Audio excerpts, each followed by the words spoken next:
case of Elizabeth Smart. On June 5, 2002, 14-year-old Elizabeth Smart was asleep in her bedroom in Federal Heights, Salt Lake City, Utah, sharing the room with her sister Mary Catherine. However, their peaceful night was about to take a terrifying turn. A soft-spoken man, armed with a knife, climbed through their open window. Mary Catherine woke up but pretended to be asleep, hoping to protect her sister.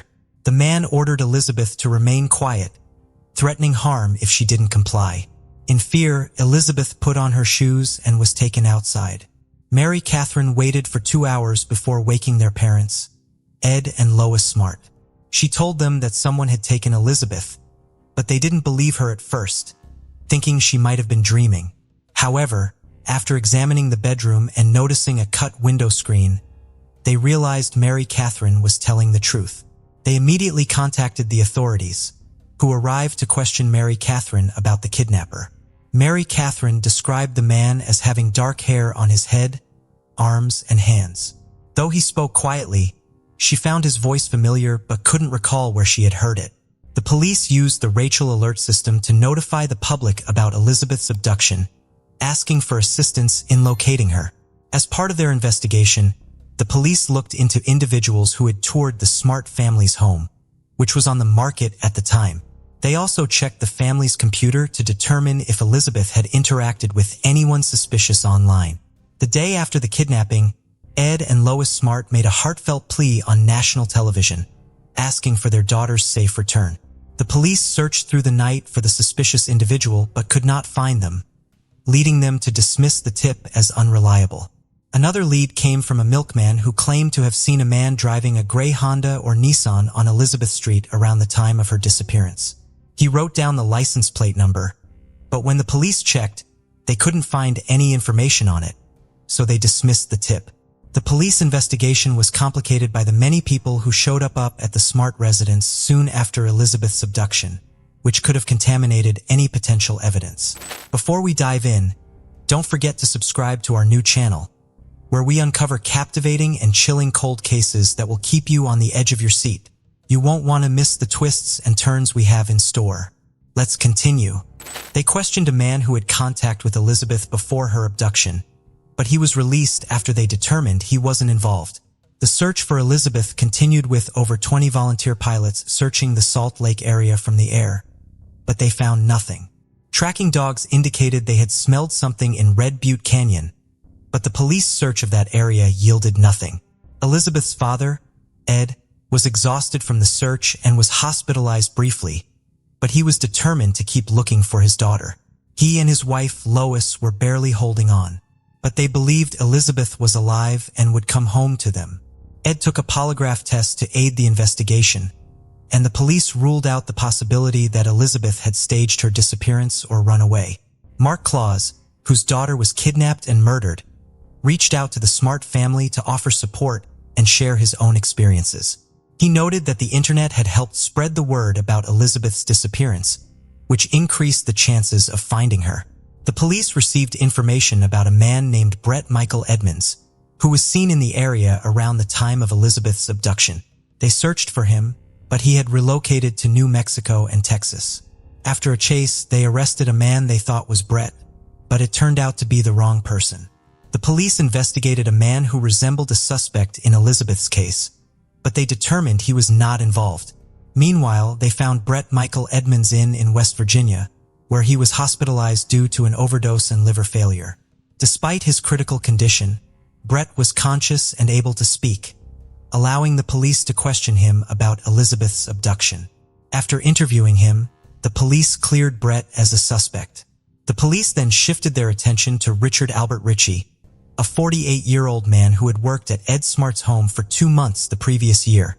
Ed Smart had hired Richard and even gave him a 1990 Jeep Cherokee in exchange for his labor, unaware that Richard had a long history of criminal offenses, including burglary, robbery, and attempted murder. Richard Ritchie denied any involvement in Elizabeth's abduction and claimed to have cooperated fully with the police, providing DNA samples and sitting through 26 hours of interviews. Despite an exhaustive search of his home, the police found no evidence linking him to the abduction. As the search for Elizabeth continued, the Smart family received a promising lead when a witness reported seeing a girl matching Elizabeth's description in Nebraska. However, after investigating the report, the police found no connection to Elizabeth's case. The Smart family remained hopeful but cautious, determined to find their daughter while acknowledging the possibility of false leads. They kept an open mind, knowing that every lead, no matter how promising, had to be thoroughly investigated before they could finally be reunited with Elizabeth. Richard Ritchie was accused of burglary, a second-degree felony, and theft, a class A misdemeanor, for stealing items from a house in Federal Heights on April 4, 2001. He was also charged with theft, a third-degree felony, for stealing jewelry and a perfume bottle worth $3,500 from the Smart house on June 6, 2001. However, these stolen items were not related to the investigation into Elizabeth Smart's kidnapping. Salt Lake District Attorney David Yoakum announced the charges in a press conference. When Ed Smart confronted Richard Ritchie about the Smart house theft, Ritchie denied it and was subsequently fired. Unfortunately, the police investigation into Elizabeth's abduction suffered a setback in August 2002 when Richard Ritchie, their prime suspect, died from a brainstem injury that caused hemorrhaging. As Ritchie's condition worsened, he lost the ability to communicate or breathe on his own. His family eventually decided to remove him from life support to prevent further suffering. Although Ritchie's death presented a significant challenge to the investigation, the authorities continued their efforts to find Elizabeth Smart's abductor. The investigation into Elizabeth Smart's kidnapping was hindered when the prime suspect was ruled out, causing doubts about the viability of other leads. Around the same time, in August 2002, an 11-year-old girl was brutally attacked and sexually assaulted in her own bedroom. The severity of her injuries was shocking, with every bone in the middle of her face broken. She required surgery, but remained in critical condition. The police arrested a close friend of her father, Javier Sickler, and charged him with burglary, assault, and attempted murder. Sickler claimed to have knocked on the front door of the victim's home, but said he blacked out afterward. Despite initial similarities with Elizabeth Smart's abduction, the police investigated and determined that Javier Sickler was not involved in her kidnapping. As the months passed with no sign of Elizabeth Smart, the police investigating her abduction turned to unorthodox methods to find her. One approach involved consulting psychics who claimed to possess extrasensory perception that could provide clues about her whereabouts. The psychics told investigators that Elizabeth might be found in a crypt in the foothills above Salt Lake City. This lead prompted a Seattle-based company to come forward, stating that over a dozen of its members had pinpointed Elizabeth's body using a specialized psychic technique called technical remote viewing. According to the group, their psychic abilities revealed that Elizabeth had been killed shortly after her abduction. However, when officers searched the specified tomb, they found no evidence of Elizabeth's disappearance. In November 2002, Walter Kenneth Holloway was arrested after falsely claiming to be the kidnapper of Elizabeth Smart. He contacted the Smart family and the Salt Lake Police Department, demanding a $3 million ransom from Ed and Lois Smart in exchange for their daughter's safe return. Holloway threatened to harm Elizabeth if his demands weren't met. However, the police quickly discovered that Holloway was not involved in the abduction and was simply trying to extort money from the Smart family. They tracked him down to South Carolina and cleared him of any involvement in the case. Ed Smart was outraged by the extortion scheme, feeling that it wasted valuable police resources and distracted them from finding his daughter. In October 2002, Mary Catherine, Elizabeth's sister, had a sudden realization. The voice of her sister's abductor sounded like Emmanuel, a man the family had briefly hired to do some yard work and roofing a year earlier. However, the police had doubts about this lead because Emmanuel had only worked for the family for a short time. A lot of time had passed since the abduction, and Mary Catherine had only heard the abductor's voice briefly. Despite their skepticism, the family worked with a sketch artist to draw a picture of Emmanuel based on their descriptions. The sketch was finally released in February 2003 and was featured on several TV shows, including Larry King Live and America's Most Wanted. A relative of a man named Brian David Mitchell recognized the sketch and contacted the police, providing them with recent photos of him. These photographs enabled authorities to confirm that the sketch was an accurate representation of Brian David Mitchell. On March 12, 2003, two couples in Sandy, Utah spotted Brian David Mitchell with a woman and a girl. Recognizing him from news photos as Elizabeth Smart's abductor, they immediately called the police. Brian David Mitchell was accompanied by his wife, Wanda Barzee, when he was found with Elizabeth Smart. The police were quickly alerted and sent to the scene, where they safely rescued Elizabeth Smart and took Brian David Mitchell and Wanda Barzee into custody. After her rescue, Elizabeth's testimony revealed a disturbing account of her 9-month ordeal. She described being taken to a hidden encampment outside Salt Lake City, where she met Wanda Barzee, who played a significant role in her captivity. The camp was a makeshift shelter surrounded by dense foliage, carefully camouflaged to avoid detection. Elizabeth Smart described Wanda Barzee as initially caring and nurturing, offering comfort and warmth. However, as time passed, Barzee's behavior changed, and she began to exert control over Elizabeth. She forced Elizabeth to follow their unusual religious beliefs, insisting that she pray, read scriptures, and participate in religious rituals. One of the most distressing experiences Elizabeth endured during her captivity was being forced to marry Brian David Mitchell. Barzee threatened Elizabeth with physical harm if she refused to comply. The wedding ceremony, which Mitchell claimed was a symbol of eternal love, was actually a sham with no legal basis. It solely served as a means for Mitchell to assert his dominance over Elizabeth. After being forced into a marriage, Brian David Mitchell assaulted Elizabeth. He justified his actions by claiming to be a king, ordained to kidnap virgin brides to fight against the Antichrist. Mitchell believed Elizabeth was the first of many virgins he would abduct and that she would join him in this fictional battle. During her captivity, Elizabeth suffered unimaginable abuse to prevent her escape. She was chained to a tree with a metal cable, restricting her movement outside her tent. This constant confinement made her feel trapped and helpless, unable to seek freedom. In addition to physical restraint, Elizabeth was also subjected to psychological manipulation. She was forced to take on a new identity, choosing the name Esther after the biblical figure. This name change symbolized the loss of her own identity and the control exerted over her by Mitchell and his accomplice, Wanda Barzee. Elizabeth suffered severe trauma during her captivity, particularly due to the frequent and repeated sexual assaults by Brian David Mitchell, which occurred multiple times a day. This abuse left her deeply traumatized and fearful. In addition to the sexual abuse, Elizabeth was forced to look at explicit materials, which further worsened her trauma and feelings of degradation. Moreover, she lived in constant fear of violence and death as Brian David Mitchell regularly threatened to kill her.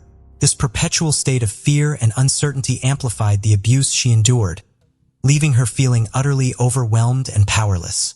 To gain more control over Elizabeth, Mitchell would often force her to consume alcohol and drugs. He used these substances to reduce her ability to resist him and make her more vulnerable to his control. As a result, Elizabeth was frequently disoriented and helpless, making it easier for her abusers to commit their atrocious acts. After a lengthy legal process, Wanda Barzee admitted to her role in Elizabeth's kidnapping and was sentenced to 15 years in both state and federal prison, with the sentences to be served concurrently. In 2016, her federal sentence was terminated, and she was transferred from a Texas prison to a Utah prison to begin her state sentence. When Wanda Barzee was set to be released in September 2018, Elizabeth Smart, who had become a child safety advocate, strongly objected to her release. Elizabeth believed that Barzee still posed a threat to others, as she had never shown remorse for her actions or any signs of rehabilitation. Despite Elizabeth's protests, Wanda Barzee was released from prison. Elizabeth Smart's protest attracted extensive media attention and brought to light the ongoing concerns about the release of convicted criminals from prison. After a lengthy legal battle, Brian David Mitchell was finally sentenced to life in prison for kidnapping Elizabeth. At his sentencing hearing, Elizabeth took the opportunity to confront her kidnapper directly, delivering a powerful and emotional statement. In her statement, Elizabeth described the immense pain and trauma Mitchell had inflicted upon her, explaining that the 9 months she spent in captivity had stolen a part of her life that she could never recover. Despite this horrific experience, Elizabeth demonstrated remarkable resilience and determination, assuring Mitchell that she would go on to live a good life, unperturbed by the darkness he had brought into her world. The case of Michael Haight. Michael Haight was born on January 7, 1980 in Seattle, Washington, and later moved to Cedar City, Utah with his family after his father finished dental school. As a child, Michael was very active and enjoyed playing sports like baseball, basketball, and soccer. He also excelled in school and achieved the rank of Eagle Scout. After graduating from high school in 1998, Michael worked at a fish plant in Alaska for the summer, where he quickly proved himself as a leader, rising to the position of line manager and overseeing a team of over a dozen men. This experience showcased his strong work ethic and dedication. Michael then embarked on a mission trip to South Brazil with the Church of Jesus Christ of Latter-day Saints, which deepened his faith and commitment to his religious community. When he returned to the United States, he pursued a business degree at Southern Utah University, graduating in February 2004. During his time at the university, Michael met his future wife, Tasha Earle, and they fell in love. They got married in the St. George Temple on May 10, 2003.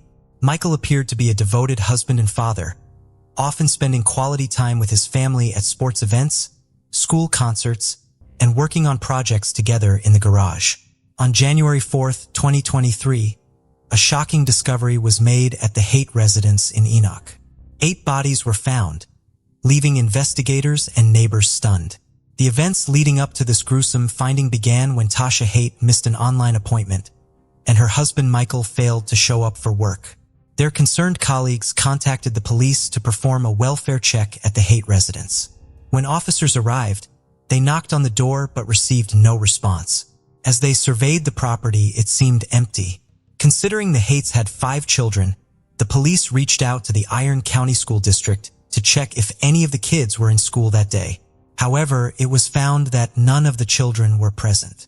Before entering the home, the police cleared the premises to ensure it was safe to do so. After a thorough search, authorities confirmed that no one required medical attention, and there was no active threat. The Haight's single-story residence with a basement was declared a crime scene, and detectives arrived shortly after. In the main bedroom, detectives found 4-year-old Gavin lying on his stomach. His head turned to the left with one arm under his head on a pillow and a blanket covering part of his body. Tasha, Gavin's mother, was also partially covered by the blanket.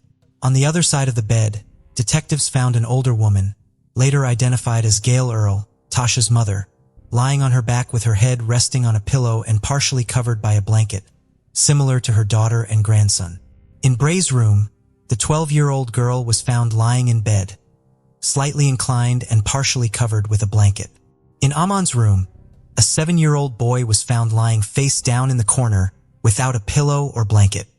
His twin sister Sienna was discovered in her bedroom, lying on her left side in bed with her head on a pillow and covered with a blanket.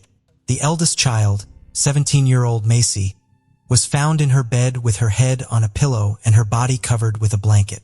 In the exercise room of the basement, the detectives found Michael Haight lying on top of a sleeping bag. Sadly, all 8 family members were found dead from gunshot wounds. It quickly became clear to the detectives that Michael Haight was the main suspect, and they believed he had killed his wife, mother-in-law, and 5 children before taking his own life. When detectives started investigating, a neighbor provided vital information that helped them reconstruct the crime's timeline. The neighbor told police she woke up at 3:30 a.m. to use the bathroom, and as she left her room, heard a loud bang that sounded like fireworks. However, realizing it was after the allowed date for fireworks in the neighborhood, she felt annoyed rather than alarmed by the noise. The neighbor reported hearing an initial loud bang followed by 2 more in quick succession, then a short pause, another bang, and a longer pause before the final bang. Based on this testimony and the condition of the 8 bodies found inside the house, the detective inferred that the loud noises heard around 3:30 a.m. were directly connected to the events that unfolded that night, leading them to believe that Michael Haight committed the brutal killings during this time frame. During the investigation into the Haight family murders, detectives discovered a 2020 report from an unnamed individual who had notified the Utah Division of Child and Family Services about abuse in the Haight household. According to the report, 14-year-old Macy had confided in this individual about her fear of her father, sparking a further investigation. The authorities then interviewed Macy and her parents separately. During Macy's interview, she revealed disturbing information. Her father had choked her on multiple occasions, and she lived in fear of being killed by him. She reported that the violent attacks began in February 2017 and recounted an incident where her father grabbed her by the shoulders and pushed her into a wooden piece of furniture. Michael Haight denied hurting his daughter when questioned by detectives, passing off the incidents as misunderstandings and attributing his emotional state to his father's recent death and his brother's divorce. He claimed to have taken out his frustrations on his older daughter. Despite this, Tasha chose not to press charges, and the Utah Department of Children and Family Services, the Enoch Police Department, and the Iron County Prosecutor's Office also declined to pursue the case as it did not meet the legal requirements for prosecution. A lethality assessment was conducted with Tasha, which indicated that her relationship with Michael was not life-threatening. As a result, victim services were made available to Tasha and her children for several months. Further investigation revealed a different side of Michael, unknown to the community. According to Tasha's friends, they had to speak quietly or turn on the kitchen water when visiting Tasha, as they suspected Michael was monitoring and eavesdropping on their conversations. Tasha's friends would often help her clean the house when they visited, which prevented Michael from finding fault with her. When texting Tasha, her friends noticed that she would respond with brief, positive messages, likely to maintain a positive image in case Michael read them.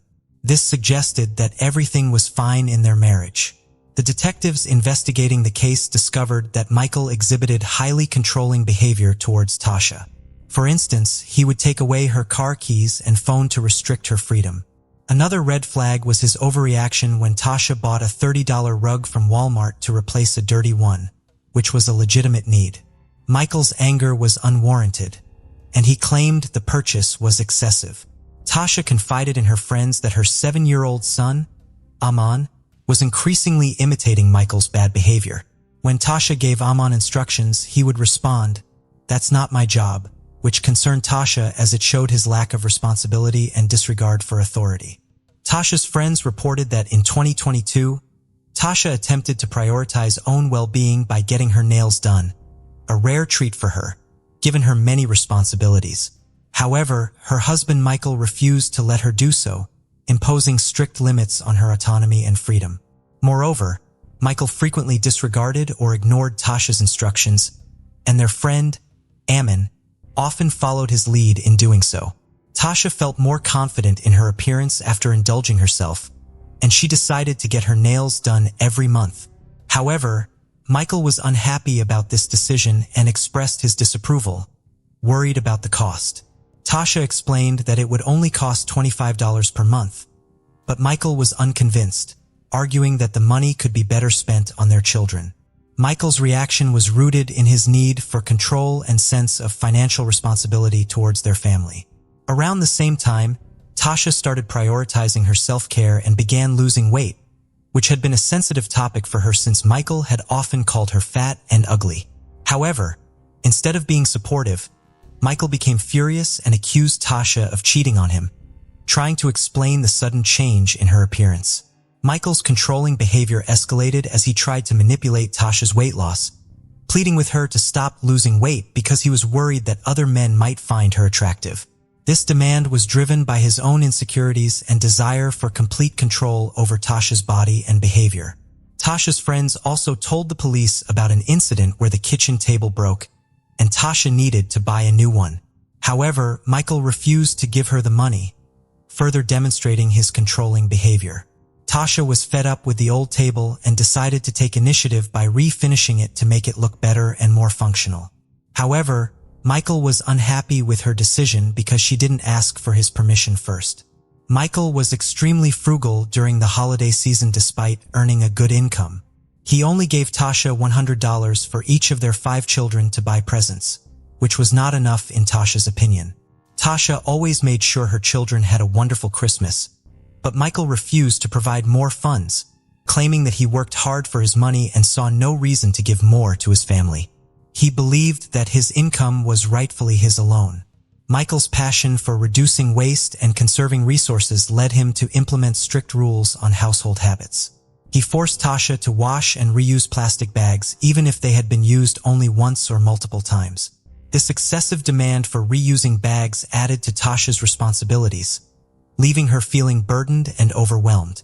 Michael's controlling behavior extended to every aspect of Tasha's life, including her daily routines. For instance, he demanded that she use baby wipes for cleaning, claiming it was better for the environment and more cost-effective. However, this requirement caused Tasha discomfort, hygiene issues, and unnecessary stress. If Tasha failed to follow Michael's instructions, she would face severe consequences, which he made clear would lead to serious trouble. This threat instilled fear and submission in Tasha, leaving her no choice but to obey Michael's demands. Tasha confided in her friends that while Michael had been cruel to her throughout their marriage, he had never directed this cruelty towards their children until the late 2010s. However, over time, the abuse towards their daughter Macy escalated, driving her to consider suicide. Michael had unrealistically high expectations for his daughter Macy, demanding she earn perfect grades despite her struggles, which were exacerbated by the emotional burden of his abusive behavior. This pressure was crushing for Macy. Macy's friends shared a disturbing incident with the detective. One evening, Michael returned home to find Macy comforted by her mother. He became enraged and ordered Macy to clean her room. This event left Macy deeply disturbed, remembering the hatred and evil she saw in her father's eyes. The detectives also discovered an incident where 7-year-old Briley disobeyed Michael while playing with a changing table. Michael responded by blaming his wife, Tasha, for their children's behavior, calling them the worst and most disrespectful in the world. He then humiliated Tasha, calling her fat and ugly in front of their 5 children. This painful incident prompted Tasha to plan her escape and file for divorce after 20 years of marriage. Tasha realized she had to leave her husband Michael after witnessing his abusive behavior and lack of self-control. She knew staying in the marriage would negatively impact her children, and their well-being was more important than her marital commitment. In December 2022, Tasha filed for divorce, but asked for the papers to be delivered after Christmas to give her children one last normal holiday before the separation. When Michael received the papers, he tried to act normal, but Tasha saw through it. He told her to leave the children behind, but she refused, taking them to her mother's home in Lynn, Utah. Michael showed up at his mother-in-law's house trying to convince Tasha to go for a ride with him, but she refused, sensing danger. After filing for divorce, Tasha's mother moved in to support her and the children. However, Michael's actions worsened the situation. He refused to leave the family home, instead moving into the basement. Tasha discovered he had secretly transferred $220,000 from their children's savings accounts without her knowledge or consent. She also found that her inherited firearms were missing, leaving her family vulnerable. The couple's children, Macy and Briley, were affected by the constant drama at home. Macy had a secret phone to record her father's outbursts as evidence for the divorce, while Briley found solace at a neighbor's house. Both girls were relieved about their parents' divorce. On January 3, 2023, Tasha met with her attorney, expressing concerns about her divorce and Michael's volatile behavior. Although she had relocated him to the basement, the attorneys pressed her about feeling safe. Tasha reassured them she never feared for her or her children's well-being. But in hindsight, her optimism was tragically misplaced. A disturbing discovery emerged from the digital evidence found on the family's computers and cell phones. Just days before the tragic shooting, Michael made a series of concerning Google searches on December 30th at 10:41 p.m. These searches focused on firearms and shooting-related topics, revealing his sinister intentions. The search results showed Michael had asked alarming questions, such as the loudness of a 9mm gunshot and what a gunshot sounds like. Before taking his own life, Michael wrote a note expressing his desire to end the controlling behavior he felt he was subjected to by his wife. He stated that he couldn't handle the situation for another day and wanted to escape the manipulation. Michael's note conveyed deep frustration and desperation as he repeatedly asked for help but felt ignored. He emphasized his determination not to be a burden to society. The details of this case have left many in shock, revealing a deeply dysfunctional family plagued by violence. Michael's actions were premeditated and calculated as he carefully planned the murders to catch his wife and children off guard. The case of Brooke Skyler Richardson. In Ohio, the Richardson family, consisting of Kim, Scott, and their children Jackson and Skyler, seemed like a typical family. Skyler was a cheerleader who struggled with an eating disorder from a young age. Her mother, Kim, first noticed this when Skyler was 12 years old and refused to buy gum with more than 5 calories. As a flyer on the cheerleading squad, Skyler felt pressured to maintain a certain weight.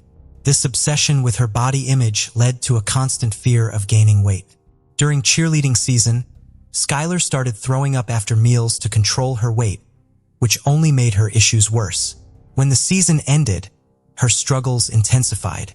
Skyler experienced episodes of binge eating, followed by periods of starvation or extreme dieting. Her parents grew concerned, but Skyler shut down whenever they tried to talk to her about it. They sought professional help from various doctors and therapists who eventually diagnosed Skyler with body dysmorphia, a condition where she obsessively focused on a perceived flaw in her appearance.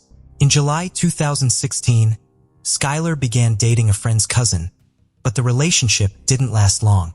By January 2017, she had moved on to a new boyfriend, Brandon, and seemed genuinely happy and healthy. Her parents noticed her weight gain and thought her eating disorder was under control. In February, Skyler picked out her prom dress, a tightly fitted gown that required her to be laced into it. During a family vacation in mid-March, she wore a 2-piece bathing suit and looked wonderful. Her mom, Kim, wanted her to start taking birth control pills to protect her health. In mid-April 2017, Skyler visited her mother's gynecologist to obtain a prescription for birth control. However, during the visit, the doctor informed Skyler that she was approximately 8 months pregnant. Skyler requested the doctor not to tell anyone, and her mother remained unaware of the real reason behind her tears. Skyler and her boyfriend Brandon attended the prom on May 5th despite her advanced pregnancy. 2 months later, on July 14, 2017, the police showed up at the Richardson home. They informed Skyler's parents, Kim and Scott, that they needed to speak to the teenager about something she may have witnessed. The police officers assured the parents that Skyler was not in trouble and took her at their word. Scott decided to drive Skyler to the police station, unsure of what awaited them. The police wanted to question Skyler regarding a call they received from a gynecologist's office. A patient of an OBGYN doctor gave birth to a stillborn baby and buried it in their backyard. The police were informed and took Skyler, the patient, into custody for questioning. Her father was not allowed to be present during the initial interview. The police read Skyler her rights and shared the details of the doctor's report. According to the doctor, Skyler had discovered her pregnancy on April 26th, but later reported that the baby was not alive and had been buried in the backyard. Skyler admitted to the police that she had given birth to a stillborn baby girl on May 7, 2017. She explained that she delivered the baby in the bathroom, noticed it was not breathing, and had no heartbeat. Feeling the need to bury the baby, she retreated to the backyard, dug a shallow grave, and buried the body. To mark the spot, she placed a vase with a flower at the burial site. The police informed Skyler's parents, Kim and Scott, about the true reason for her detention. They were shocked to learn that Skyler had been pregnant, as they had no idea. They expressed sadness that Skyler had gone through this ordeal alone and without their support. Skyler revealed that she had named the baby Annabelle and claimed the father was a close friend's cousin, whom she briefly dated. Crime scene investigators searched the Richardson backyard, removing weeds and debris to uncover the baby's remains. Despite the challenges, they found several bones, including pieces of the skull, which they carefully collected and preserved.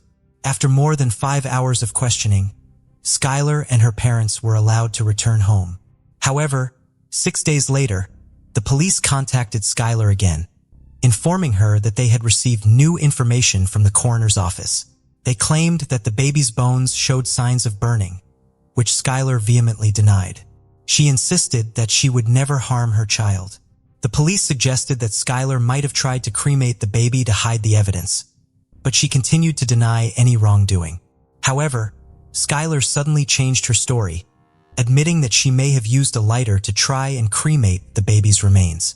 She also stated that the baby might have been born alive and made a noise or even cried before dying. Skyler confessed to holding the newborn too tightly, which might have contributed to its death. During a lengthy interrogation, the police gathered enough evidence to arrest Skyler on a charge of reckless homicide. They believed she had suffocated her baby. After presenting the case to a grand jury, Skyler was indicted and arrested for aggravated murder, which carries a mandatory life sentence in Ohio. At her arraignment, Skyler pleaded not guilty to additional charges of voluntary manslaughter, abuse of a corpse, and endangering children. She spent the weekend in jail until her family secured a $50,000 bond. Skyler became the center of a media frenzy following her child's tragic death. The public judged and scrutinized every move she and her family made, taking a toll on their well-being. They retreated to the safety of their home, but even stepping outside became difficult due to threats and photographers. Despite her defense attorneys believing Skyler gave a false confession, the prosecution pressed forward with their case. Even when the medical examiner retracted her initial report of burning, the prosecution clung to Skyler's admission that she had attempted to cremate the remains. Throughout this period, Skyler's family endured immense stress and fear. The public scrutiny and threats made their lives unbearable, and they struggled to navigate a world under constant scrutiny. Skyler's defense attorneys worked tirelessly to defend her against the charges. Skyler's family raised the $50,000 bail, but as a condition of her release, she was ordered to wear an ankle bracelet. She remained confined to her home, avoiding public appearances. Over 12 months, Skyler's life took a different path. Her university plans were put on hold as she awaited trial for her baby's murder. The charges were serious, and the defense filed a motion to move the trial to a different county, but it was denied. Skyler faced the trial in the original jurisdiction, grappling with the emotional and psychological impact of the allegations and her isolation. Spending time with her dogs provided comfort and companionship as she awaited her trial. Her family stood by her, believing in her innocence and hoping the truth would come to light. Despite the challenges, Skyler remained determined to fight for her freedom. In July 2019, the state offered a plea deal. If Skyler pleaded guilty to the remaining charges, they would withdraw the aggravated murder charge. Skyler's parents were conflicted about the decision, but after careful consideration, Skyler turned down the plea deal. This decision terrified her parents, who wondered if she made the right choice, but they knew it was her decision, not theirs. Skyler went on trial on September 3, 2019 for the murder of her newborn baby girl. The prosecution presented as evidence a text message Skyler sent to her mother shortly after giving birth, saying she was happy and excited that her belly had returned to its normal size. They claimed this showed Skyler was relieved to be rid of her baby. The prosecution alleged that Skyler sent more texts to her mother and boyfriend within 24 hours of the baby's death, conveying her excitement and happiness. They pointed to phrases like, "I'm so excited, and I feel so much better this morning," as proof of her guilt. The state believed Skyler was thrilled about the baby's death and attempted to hide her guilt. The prosecution also claimed Skyler had no intention of keeping her baby and presented evidence that she had searched online for ways to get rid of the baby. They alleged that Skyler's mother had threatened that her life would end if she became pregnant, which instilled fear in Skyler. On the third day of the trial, a doctor testified that the baby's death was a violent homicide, but admitted she couldn't determine when the baby's skull fractures occurred. The defense challenged the doctor's findings, suggesting she may have been biased. The defense also questioned the doctor's methods, pointing out that she didn't examine the remains under a microscope or consult with an obstetrician.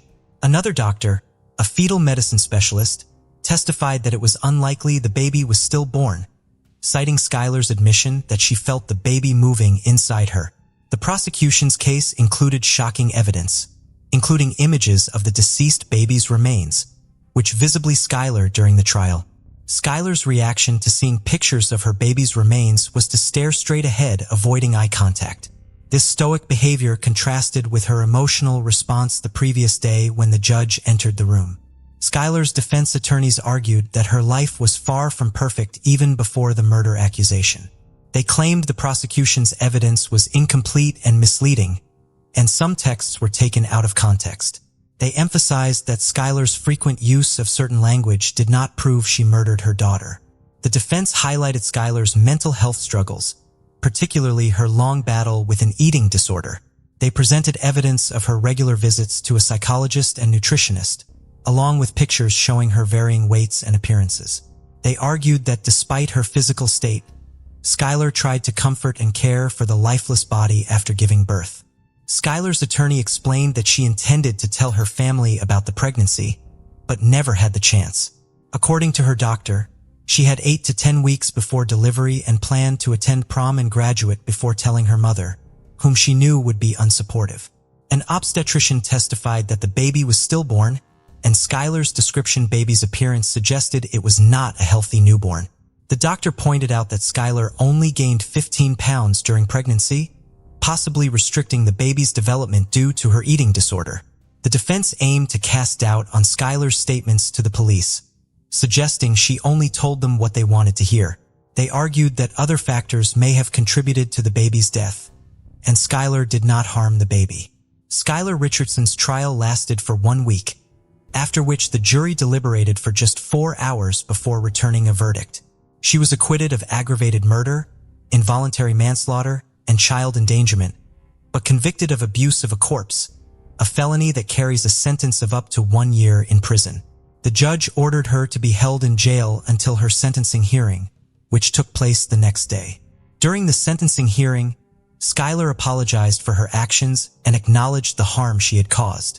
The judge strongly admonished her for her role in the tragic loss of her baby, believing that if she had made better decisions during her pregnancy, her child would still be alive today.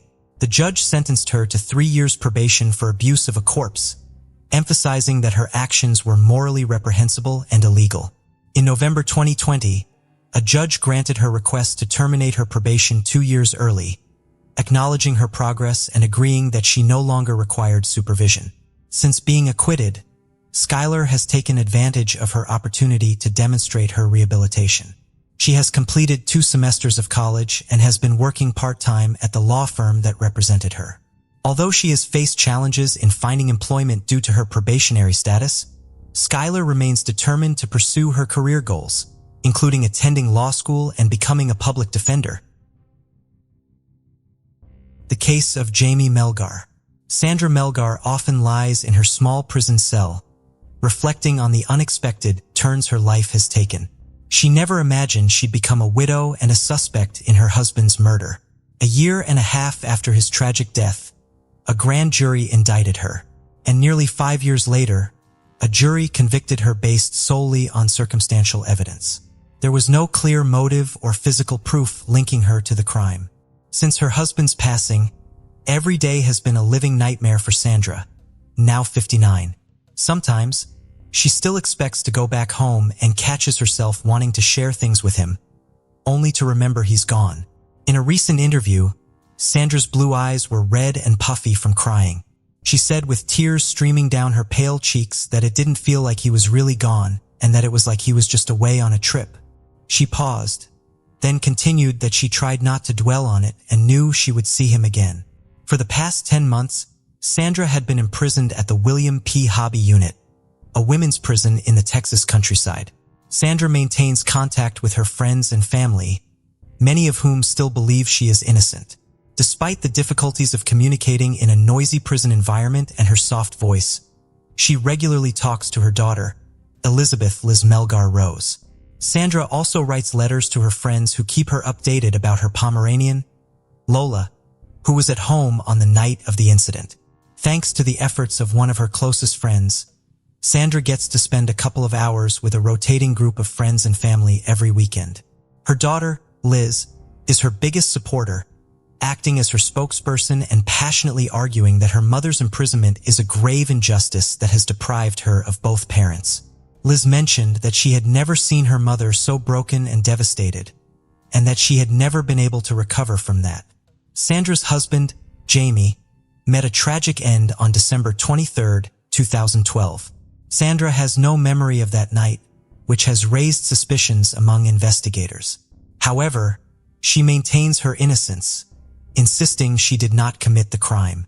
As Sandra sits in her prison cell, her thoughts often go back to the evening of their 32nd wedding anniversary on December 23, 2012.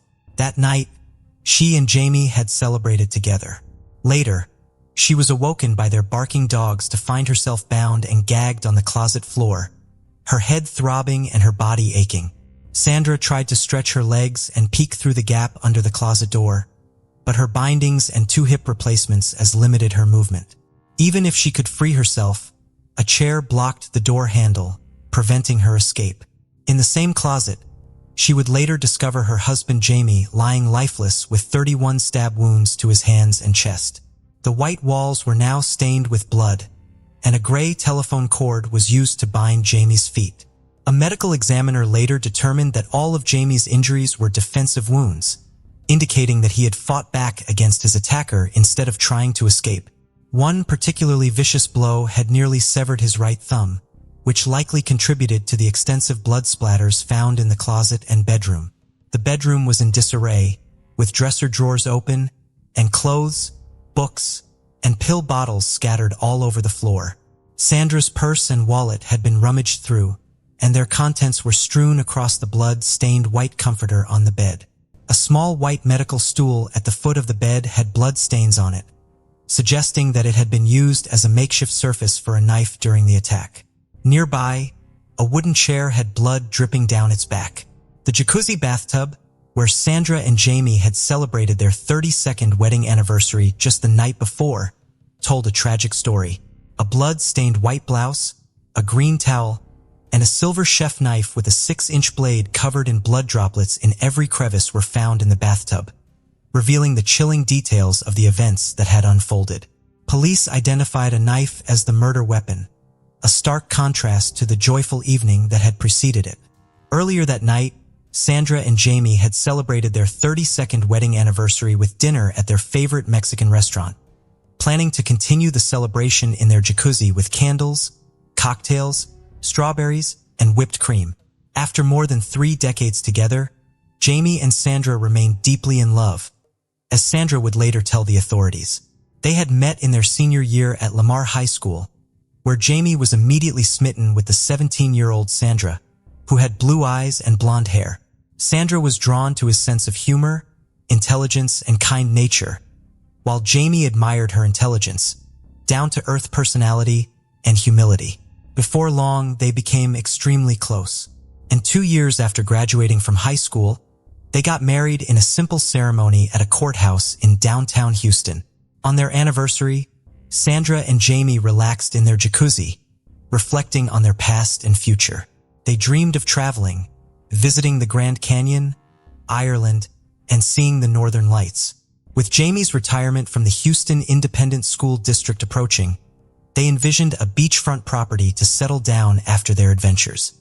Sandra and her husband, Jaime, spent a romantic evening together, giving each other massages and relaxing in the jacuzzi. However, their peaceful night was interrupted by their dogs barking. Jaime got out of the bathroom to take care of the dogs, and that was the last time Sandra saw him alive. Meanwhile, Jaime's brother Herman was waiting outside the house, wondering why no one was answering the door. Herman and his family had been invited over for dinner, but Jaime and Sandra weren't responding to calls or the doorbell. Herman found it strange, especially since Jaime's truck was still in the driveway, and Sandra's car was parked in the open garage. Herman told his family to wait by the front door while he went to the backyard to take a look. He noticed a plastic tarp hanging from the pergola on the back porch, which was evidence of Jaime's recent DIY project. Herman then went back to the front yard and decided to check the laundry room door inside the garage. If it was locked, he thought they would leave. But to his surprise, the door was unlocked. He entered the house, finding it dimly lit, gray, and stuffy with all the blinds closed. As he opened the front door, the dog started barking and jumping around, creating an unsettling atmosphere. That was when they heard muffled screams. Herman rushed to the back of the house and found a large chair blocking the closet door in the bathroom. Inside, he found Sandra lying on the floor in a black satin nightgown, screaming for help. Herman and his wife Maria worked to free Sandra from the tight restraints that bound her arms and legs. To help, Herman got a pair of scissors from the bathroom. Meanwhile, Sandra repeatedly asked, "Where's Jaime?" She had visible bruises on her arms, including a dark one on her left bicep. After Herman and Maria finally freed her, Sandra rushed into the bedroom and found Jaime's lifeless body hidden in the closet, his feet sticking out. Despite it being clear that he was dead, given his cold, pale, and naked body, she still checked for a pulse. Sandra put a blue jacket on her injured husband Jaime, and with Maria's help, got him back to the bathroom. When the paramedics arrived, Sandra was extremely distraught, making it hard for her to talk to the first paramedic, Stephanie Roberts. According to Roberts' report, Sandra was in shock, crying periodically, and had lost track of time. Her last clear memory was around 1 a.m., and she was unaware that 15 hours had passed. The police noticed bruises on Sandra's hands and arms, as well as a small scratch on her left thumb, but no visible blood. Sandra told the police that after Jaime let the dogs in, she got out of the bathtub and went to her closet to get dressed. Then she claimed to have no memory until she woke up in the closet at an unknown time, eventually screaming for help, but possibly falling back asleep due to a seizure. Sandra had several serious medical conditions, including lupus, rheumatoid arthritis, and grand mal seizures, which had forced her to resign from her job as a licensed vocational nurse. In the weeks leading up to Jaime's murder, Sandra experienced warning signs of an impending seizure known as auras. After a seizure, she would sleep for hours, then wake up feeling disoriented, confused, and in pain. During the investigation, Sandra was questioned by Sheriff Sergeants Shah Khazal and James Dewey at the Harris County Sheriff's Office. Sandra felt uncomfortable in the cold interrogation room and asked to take a polygraph test despite feeling cold and shaky. The 3-hour interrogation focused on the 36 hours leading up to Jaime's death. Sandra spoke softly and complained of having a headache. She recalled specific details about her activities, such as removing her boots in the bedroom and their conversation in the jacuzzi. However, she struggled to remember other details, and her memory was unclear. Sandra initially said Jaime had left her alone for 15 minutes to let the dogs in before she got out of the jacuzzi. Later, she thought it might have been around 5 minutes. She admitted to being bad at keeping track of time and was just making guesses about the timeline. When asked about their future plans, Sandra became overwhelmed and burst into tears. Khazal suggested that Sandra might have been involved in Jaime's death, which prompted Sandra to ask for a lawyer, saying she wasn't going to answer any more questions because she felt confused.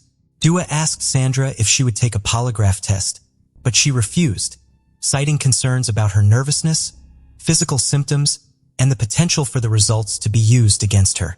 She wanted to consult with a lawyer first. Dewey seemed frustrated by her refusal, implying that it suggested she had something to hide. He warned Sandra that the investigation would be thorough and that they would gather information about her, her husband, and their relationships with neighbors and family members. Sandra hoped the investigation would focus on someone else, insisting she wasn't involved in Jaime's murder. When asked about her relationship with her husband, she described it as great, even better lately. As the interrogation neared its end, the detectives grew frustrated with Sandra's claims of having no memory of the events. They pressed her, wondering how she could have been unaware of her husband being brutally stabbed in the bedroom just a few feet away, and why she hadn't heard his screams. Detective Khazal implored her to help, but Sandra repeatedly denied having heard anything, covering her face with her hands. Khazal and Dew left the cold, confined room, leaving Sandra crying with her face in her hands. Later, Khazal contacted the Harris County District Attorney's Office to file murder charges against Sandra. However, the DA's office ultimately decided not to pursue those charges due to a lack of evidence. 2 days after the murder, Liz met with Khazal and Dewey, telling them that various items were missing from the house, including a TV and medication. She also shared information about her mother's health issues and seizures. Unfortunately, this meeting didn't lead to any significant breakthroughs in the case. Liz continued to call the authorities, asking about the progress of the investigation, but eventually, they stopped responding to her calls. A year and a half later, Sandra was quietly indicted for Jaime's murder by a grand jury. However, the grand jury proceedings were kept secret, leaving the public unaware of the discussions and evidence presented. Sandra's case moved slowly, passing from one prosecutor to another over the next 3 years. Finally, it landed on Colleen Barnett's desk in May 2017. Barnett was a seasoned prosecutor with a reputation for being diligent and fair. Despite the challenges in the case, including no apparent motive, no confession, and no direct evidence linking Sandra to the crime, Barnett believed in the case. During the 13-day trial, Barnett portrayed Sandra as a calculating murderer who had planned Jaime's death. She claimed that Sandra had tied Jaime's feet with a gray telephone cord and then stabbed him with a knife. Barnett also highlighted the presence of a bag of sex toys found on the bed, which Sandra later claimed was a gag gift from a friend. Although Barnett couldn't pinpoint a motive for Sandra's actions, she presented various theories, including Jaime's life insurance policy and Sandra's supposed desire to end their marriage. Sandra's attorney, George Seacrest, presented a different perspective on the case, arguing that Sandra was a victim of investigators who had prematurely settled on a theory.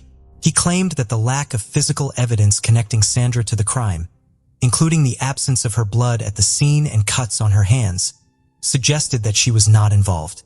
Instead, Seacrest proposed that Sandra had fallen prey to a home invasion, suffered a head injury, and was bound in her closet while intruders killed her husband. Prosecutor Barnett countered with expert testimony from Celestina Rossi, a blood spatter analyst and crime scene reconstructionist. Rossi testified that the crime scene did not match a home invasion scenario, citing the lack of forced entry, undisturbed dresser drawers, and a lit candle on Jaime's nightstand, indicating no struggle near the closet where Jaime was killed. The majority of the blood was confined to the closet with spatter on a chair, medical stool, and comforter, which Rossi attributed to the injury to Jaime's artery. Rossi concurred with the medical examiner's report that Jaime's wounds were defensive and noted his loaded handgun near his body in the closet, untouched. This evidence, Rossi suggested, pointed to Sandra's guilt. The jury deliberated for 8 hours over several days before finding Sandra guilty of murder, sentencing her to 27 years in prison. The jury foreman later explained that they did not believe Sandra was a threat to society and wanted to give her a chance to see her grandchildren. When the verdict was read, Sandra let out a shriek and nearly collapsed into her seat. The courtroom, filled with supporters who believed in her innocence, was left in stunned disbelief. As Sandra was escorted out of the courtroom, she paused to embrace her daughter, Liz, one last time. Liz was devastated, feeling that the justice system had failed her family, taking away both her parents. Sandra's supporters were outraged at Barnett, accusing her of manipulating Sandra's words, exploiting her religious beliefs, and fabricating a false narrative that led to her imprisonment. In contrast, the jury foreman stood by the verdict, believing Barnett's version of events was the most plausible. He found Sandra's story inconsistent, citing her changing account of their return home and the time Jaime spent in the jacuzzi before she retreated to her closet. He also questioned the authenticity of her seizure that night, referencing her medical records, which indicated stable seizures, and her visit to the neurologist after the murder, during which she made no mention of the alleged seizure. The foreman stated that the more he listened to Sandra's statements, the more he realized they didn't make sense. He believed the evidence pointed to her guilt, but acknowledged that the jury could be wrong. A month after the verdict, Sandra's lawyer, Seacrest, filed a motion for a new trial, arguing that the investigation was inept, and the prosecution's case was built on conjecture and hypotheses with no Sandra. Sandra, seated behind a glass partition, maintained her innocence, softly asserting that she did not kill her husband. When asked who might have committed the crime, she replied, "I wish I knew." She clings to hope for a future release, whether through a successful appeal or parole, which she will be eligible for in 2031 when she will be 71 years old. The case of Cody Johnson. At the age of 23, Cody was looking for a long-term partner. He confided in his friends about his desire to marry a woman who shared his values, specifically someone from a religious background. On Halloween 2011, he met Jordan, who would eventually become a pivotal figure in his life. Born in August 1991, Jordan grew up in Kalispell, in a deeply religious family. She attended the Faith Baptist Church, where she worked with children and families, and her ultimate goal was to become a stay-at-home mother. When Cody and Jordan first met on Halloween, they quickly formed a connection. Although initially shy, Jordan opened up to Cody about her dreams of starting a family and her love for nature. Cody was smitten, but Jordan, who was only 20 at the time, was not ready for a serious relationship. They went on a few casual dates but maintained a platonic relationship. However, Cody's feelings for Jordan only intensified, and he made a concerted effort to win her over. He joined her church, First Baptist, and began to socialize with her friends and community. Before long, their friendship blossomed into something more. Cody and Jordan officially started dating in November 2011, and Cody became completely enamored with her, wanting to spend all his time with her. Cody was convinced he wanted to marry Jordan just weeks into their relationship, despite her desire to remain chaste until marriage. Those close to they noticed Jordan didn't seem as invested in Cody as he was in her. While some attributed this to her shy nature, others were concerned about the imbalance in their relationship. They rarely showed affection in public, didn't hold hands, and didn't flirt. So when Cody proposed in December 2012, many of Jordan's friends were surprised she accepted. They thought she wasn't ready for marriage after just a year of dating, but they were happy for her. Jordan eagerly shared her engagement ring on Instagram, captioning the post, "He proposed, best early Christmas present ever." The wedding was set for June 29, 2013, and planning began immediately. Cody was heavily involved along with Jordan's best friend and matron of honor, Kimberly Martinez. However, it was Jordan who seemed most enthusiastic about the wedding planning, even going so far as to perform a song with custom-written lyrics by Elizabeth Shee, which would later seem eerily prophetic. When someone, including Kimberly, brought up the idea of being married to Cody, Jordan's mood would quickly deteriorate. She repeatedly questioned Kimberly, her matron of honor, about whether she was making the right decision. On her wedding day, Jordan's true feelings about the marriage were evident. She was anxious and avoided eye contact with Cody, frequently looking down. Despite regaining her composure for the wedding photos and first dance, Jordan's unease persisted.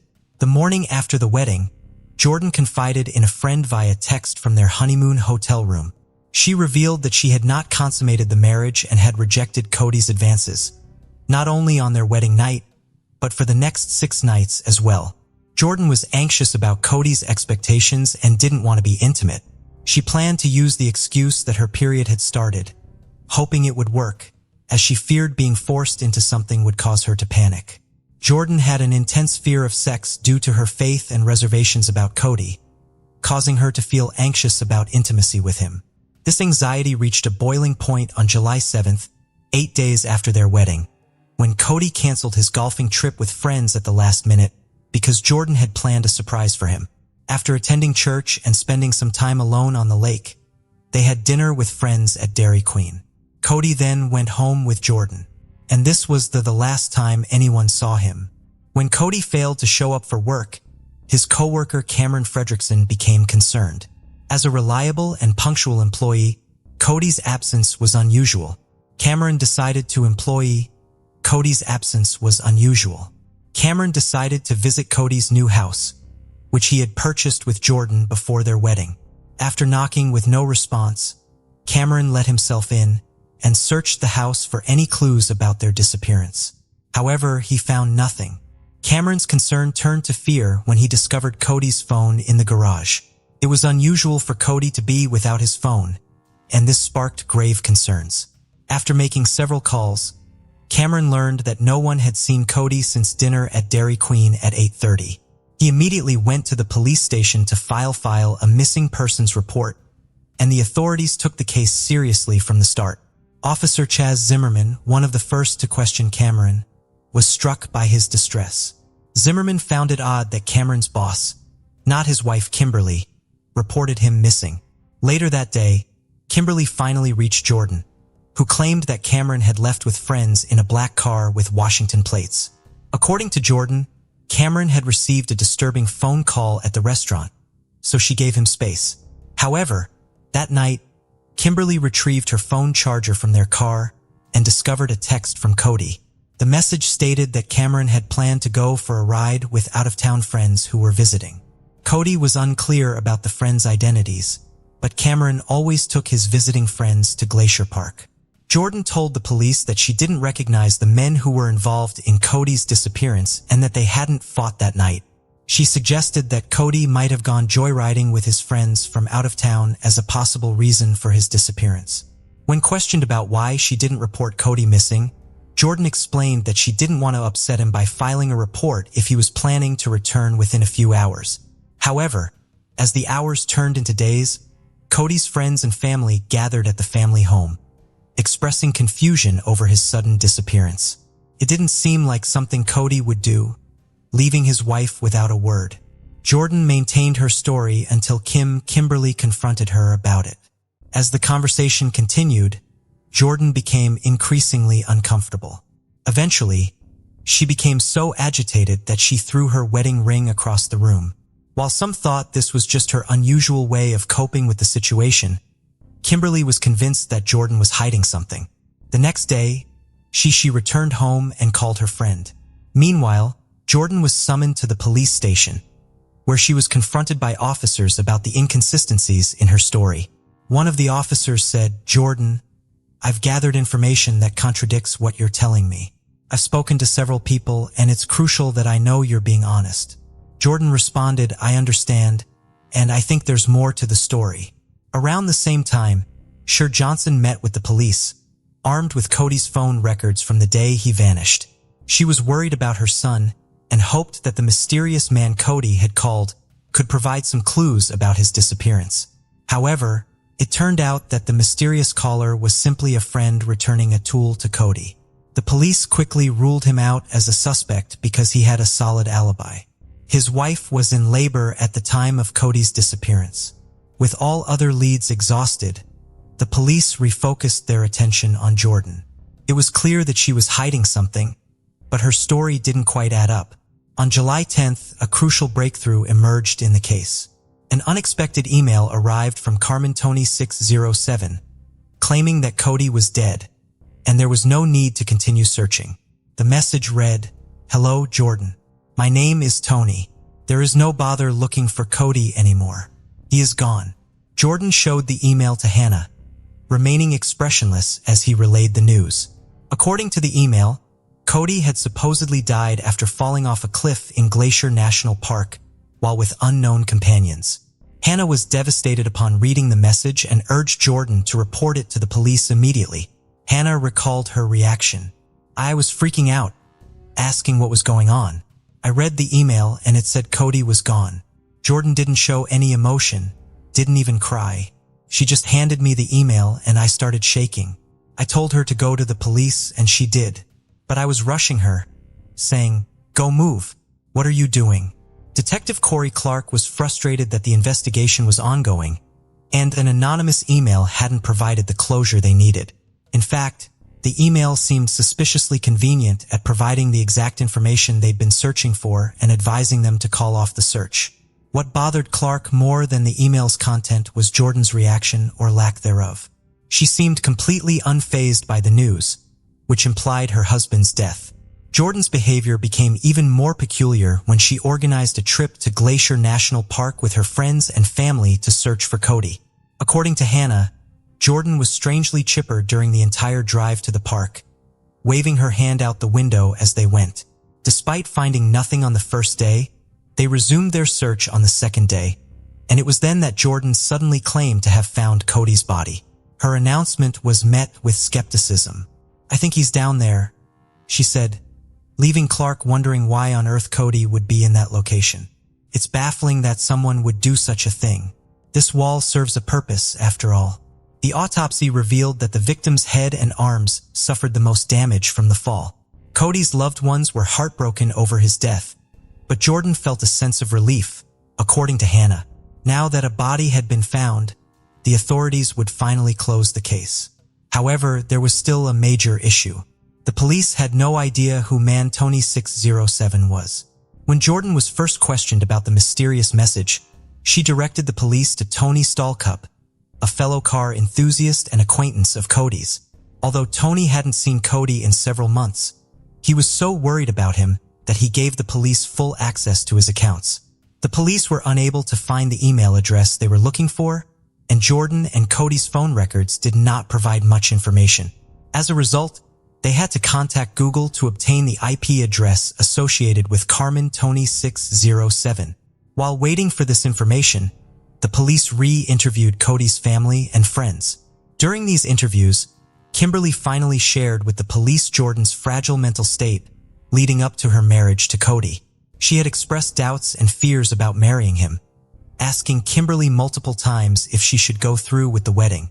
Jordan confided in Kimberly about her horror and fear of having sex with Cody, even regretting that Ed had married him and wishing she could undo everything.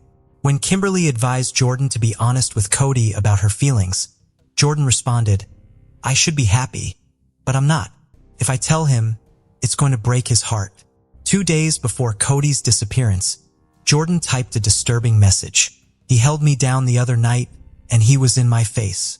On July 7th, the police discovered another revealing exchange in which Jordan intended to talk to Cody, but was terrified of his reaction. Jordan went to her friend Kim's house later that day and recounted her conversation with Cody, which didn't go well. Cody became enraged, and she left to give him space, eventually spending the night at her step-parents' house. When the police learned about this, they became more suspicious of Jordan. Around the same time, they received information from Google that linked the email address, Carmen Tony 67, to her stepfather's computer. Although a brief interview with each member of the Graham family suggested Jordan was behind the email, it wasn't conclusive evidence. However, cell phone records and security cameras painted a clearer picture. The records showed that Cody and Jordan's phones were in the vicinity of Glacier National Park on the night of Cody's disappearance. Security cameras even captured them entering the park at 9:17 p.m. Despite Jordan's initial denial of being with Cody that night, the evidence suggested otherwise. On July 18, 2013, the police brought Jordan in for questioning and presented her with the evidence. She broke down in tears and finally revealed her version of events from July 8th. According to Jordan, she confessed her marital doubts to Cody, leading to a massive argument. Jordan and her friend decided to take a trip to Glacier National Park and went to the Loop Trail. Jordan explained what happened next in her own words. If her friend hadn't intervened, Cody would have fallen face first down the hill. The detectives asked her, why did she turn around and push him? Jordan believed it was because her emotions were overwhelming at the time. She felt immense pressure, anger, and every other emotion all at once.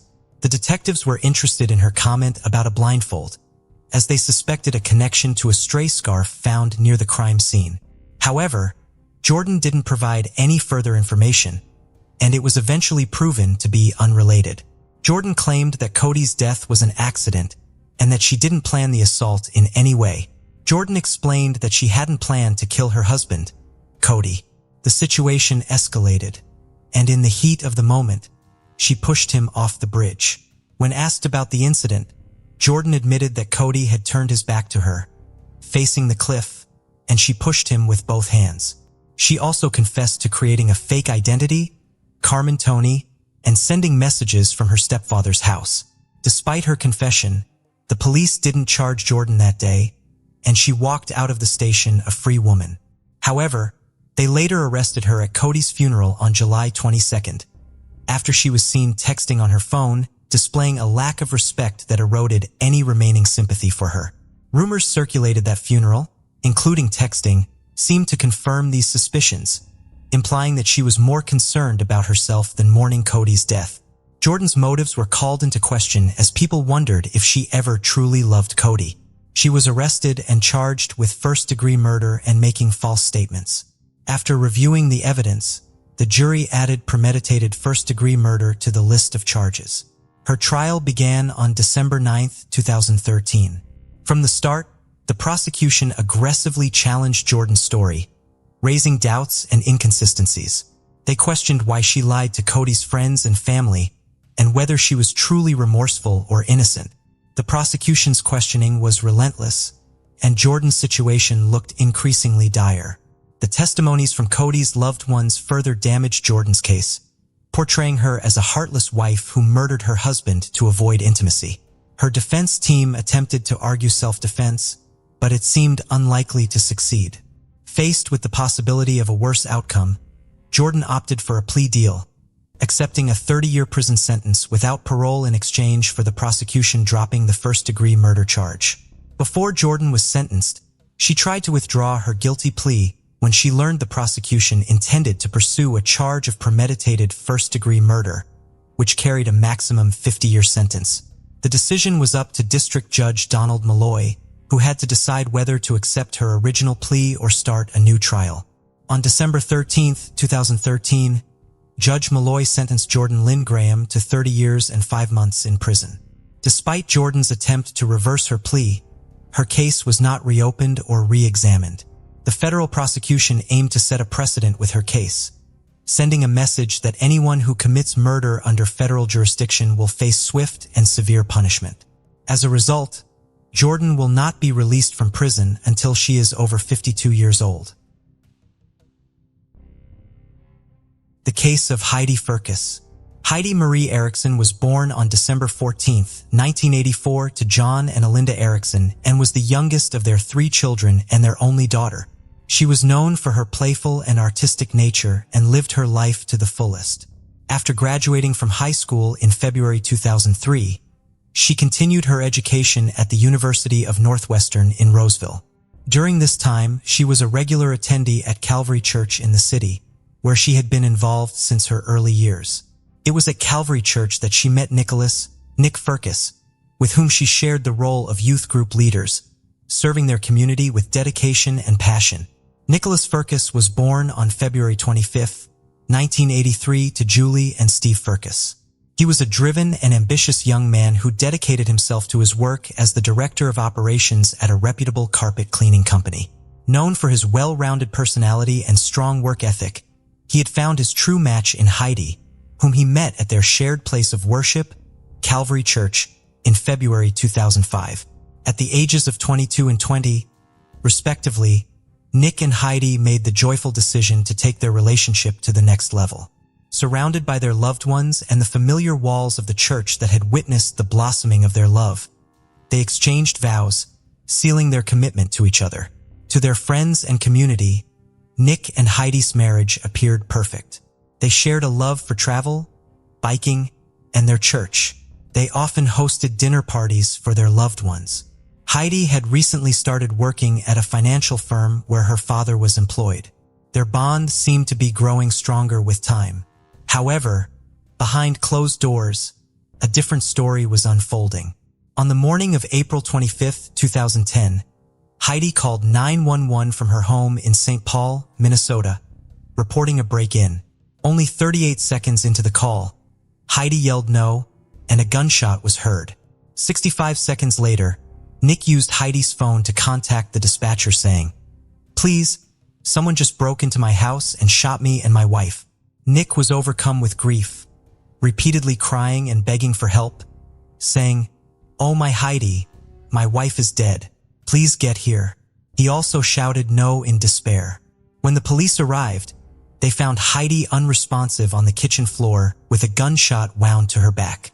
Nick was beside her, still on the phone with the 911 dispatcher, despite having been shot in the upper left leg. He was extremely upset and told the police that 1 or 2 intruders had broken into their home. According to Nick, he had grabbed his shotgun and tried to escape with Heidi through the back door, heading towards their detached garage. However, the intruder managed to take the shotgun from him and shot both Nick and Heidi. Sadly, Heidi was pronounced dead at the scene, her life cut short by the tragic events.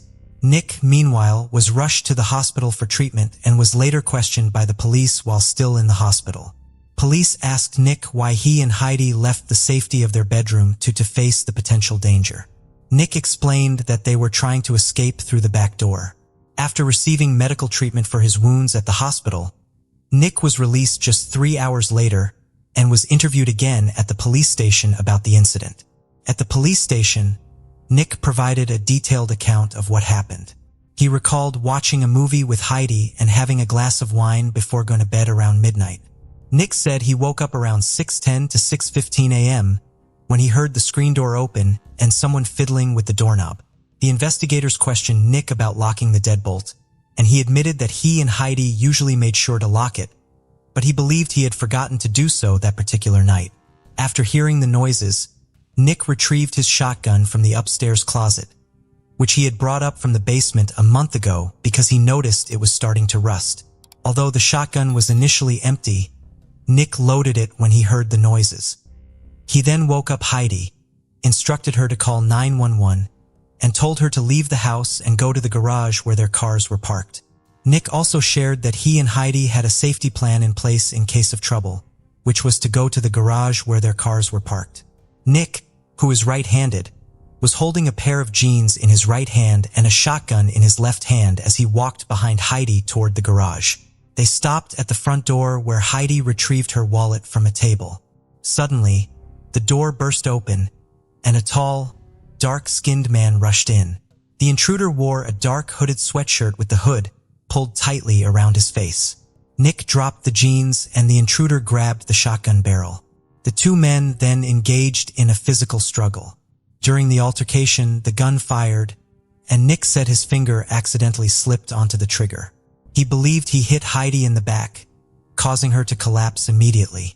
They continued fighting over the shotgun, which fired again, hitting Nick in the upper thigh and causing him to fall to the ground. The intruder then fled out the front door. Nick told investigators that Heidi was unresponsive, and he eventually lost consciousness. Nick told the police that his house was supposed to be foreclosed the next day, and he and his partner Heidi had planned to inform their parents and friends about their situation on the same day. According to Nick, they had fallen behind on their bills, and their house had been foreclosed on and sold to someone else.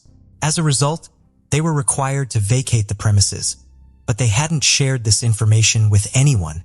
Their plan was to pack up their belongings on Sunday and Monday morning, leaving some items in the garage to collect later and then find someone to stay with temporarily. However, their plans were disrupted, and their peaceful home was left with an air of tragedy.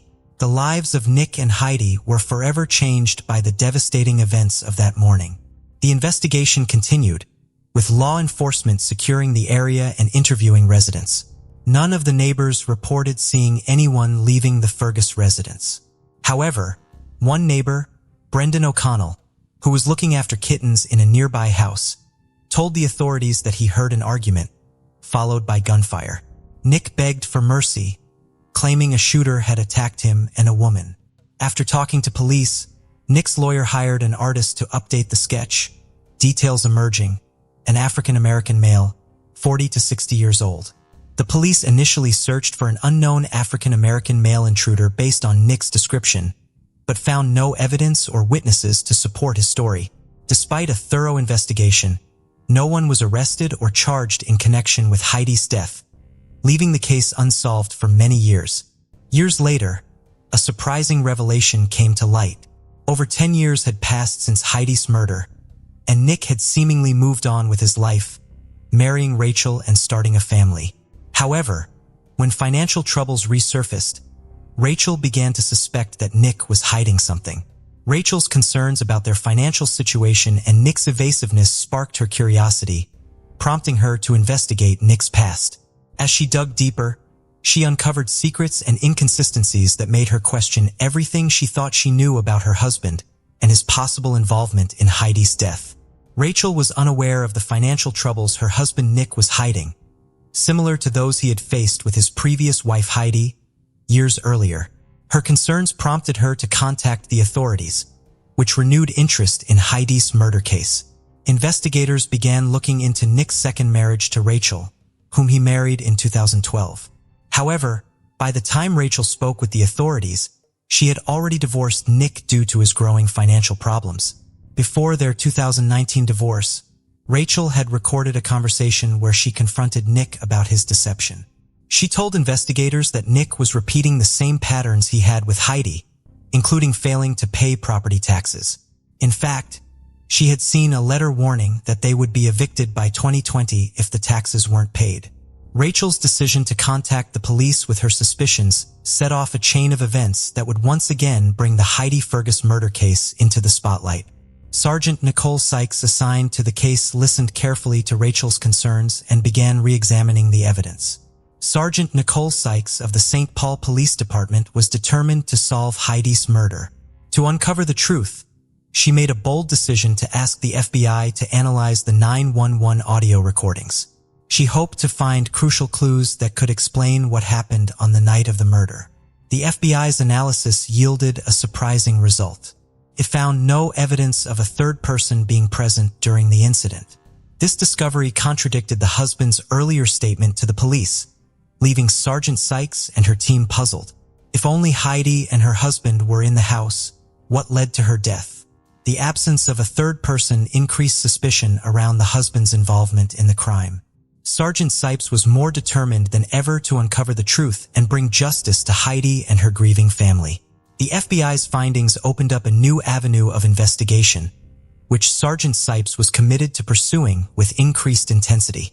The investigators obtained financial documents that disputed Nicholas Fergus's earlier statements, further implicating him in Heidi's murder. Fergus's account of the events surrounding Heidi's death kept changing. Initially, he claimed that an intruder took his gun and shot both him and Heidi.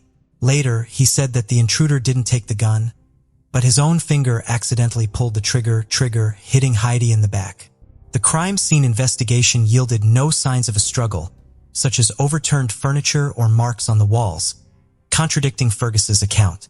Forensic analysis of the scene also disputed Fergus's version of the shooting, particularly the trajectory of the bullet that struck Heidi. Furthermore, Heidi's 911 call made no mention of an intruder, and there was no evidence warrant was issued for Nick Fergus on May 19, 2021, over a decade after Heidi's death. A SWAT team arrested Fergus at his home in Mounds View. The surprise arrest of Nick stemmed from Rachel's suspicions and the tireless efforts of Police Sergeant Nicole Sykes. This sudden development astonished many who thought the case had stalled and would never reach a resolution. As the legal proceedings progressed, the case details would be re-examined, and the truth about that fateful night would gradually emerge. At the trial, Nick Fergus maintained that he was innocent and pleaded not guilty.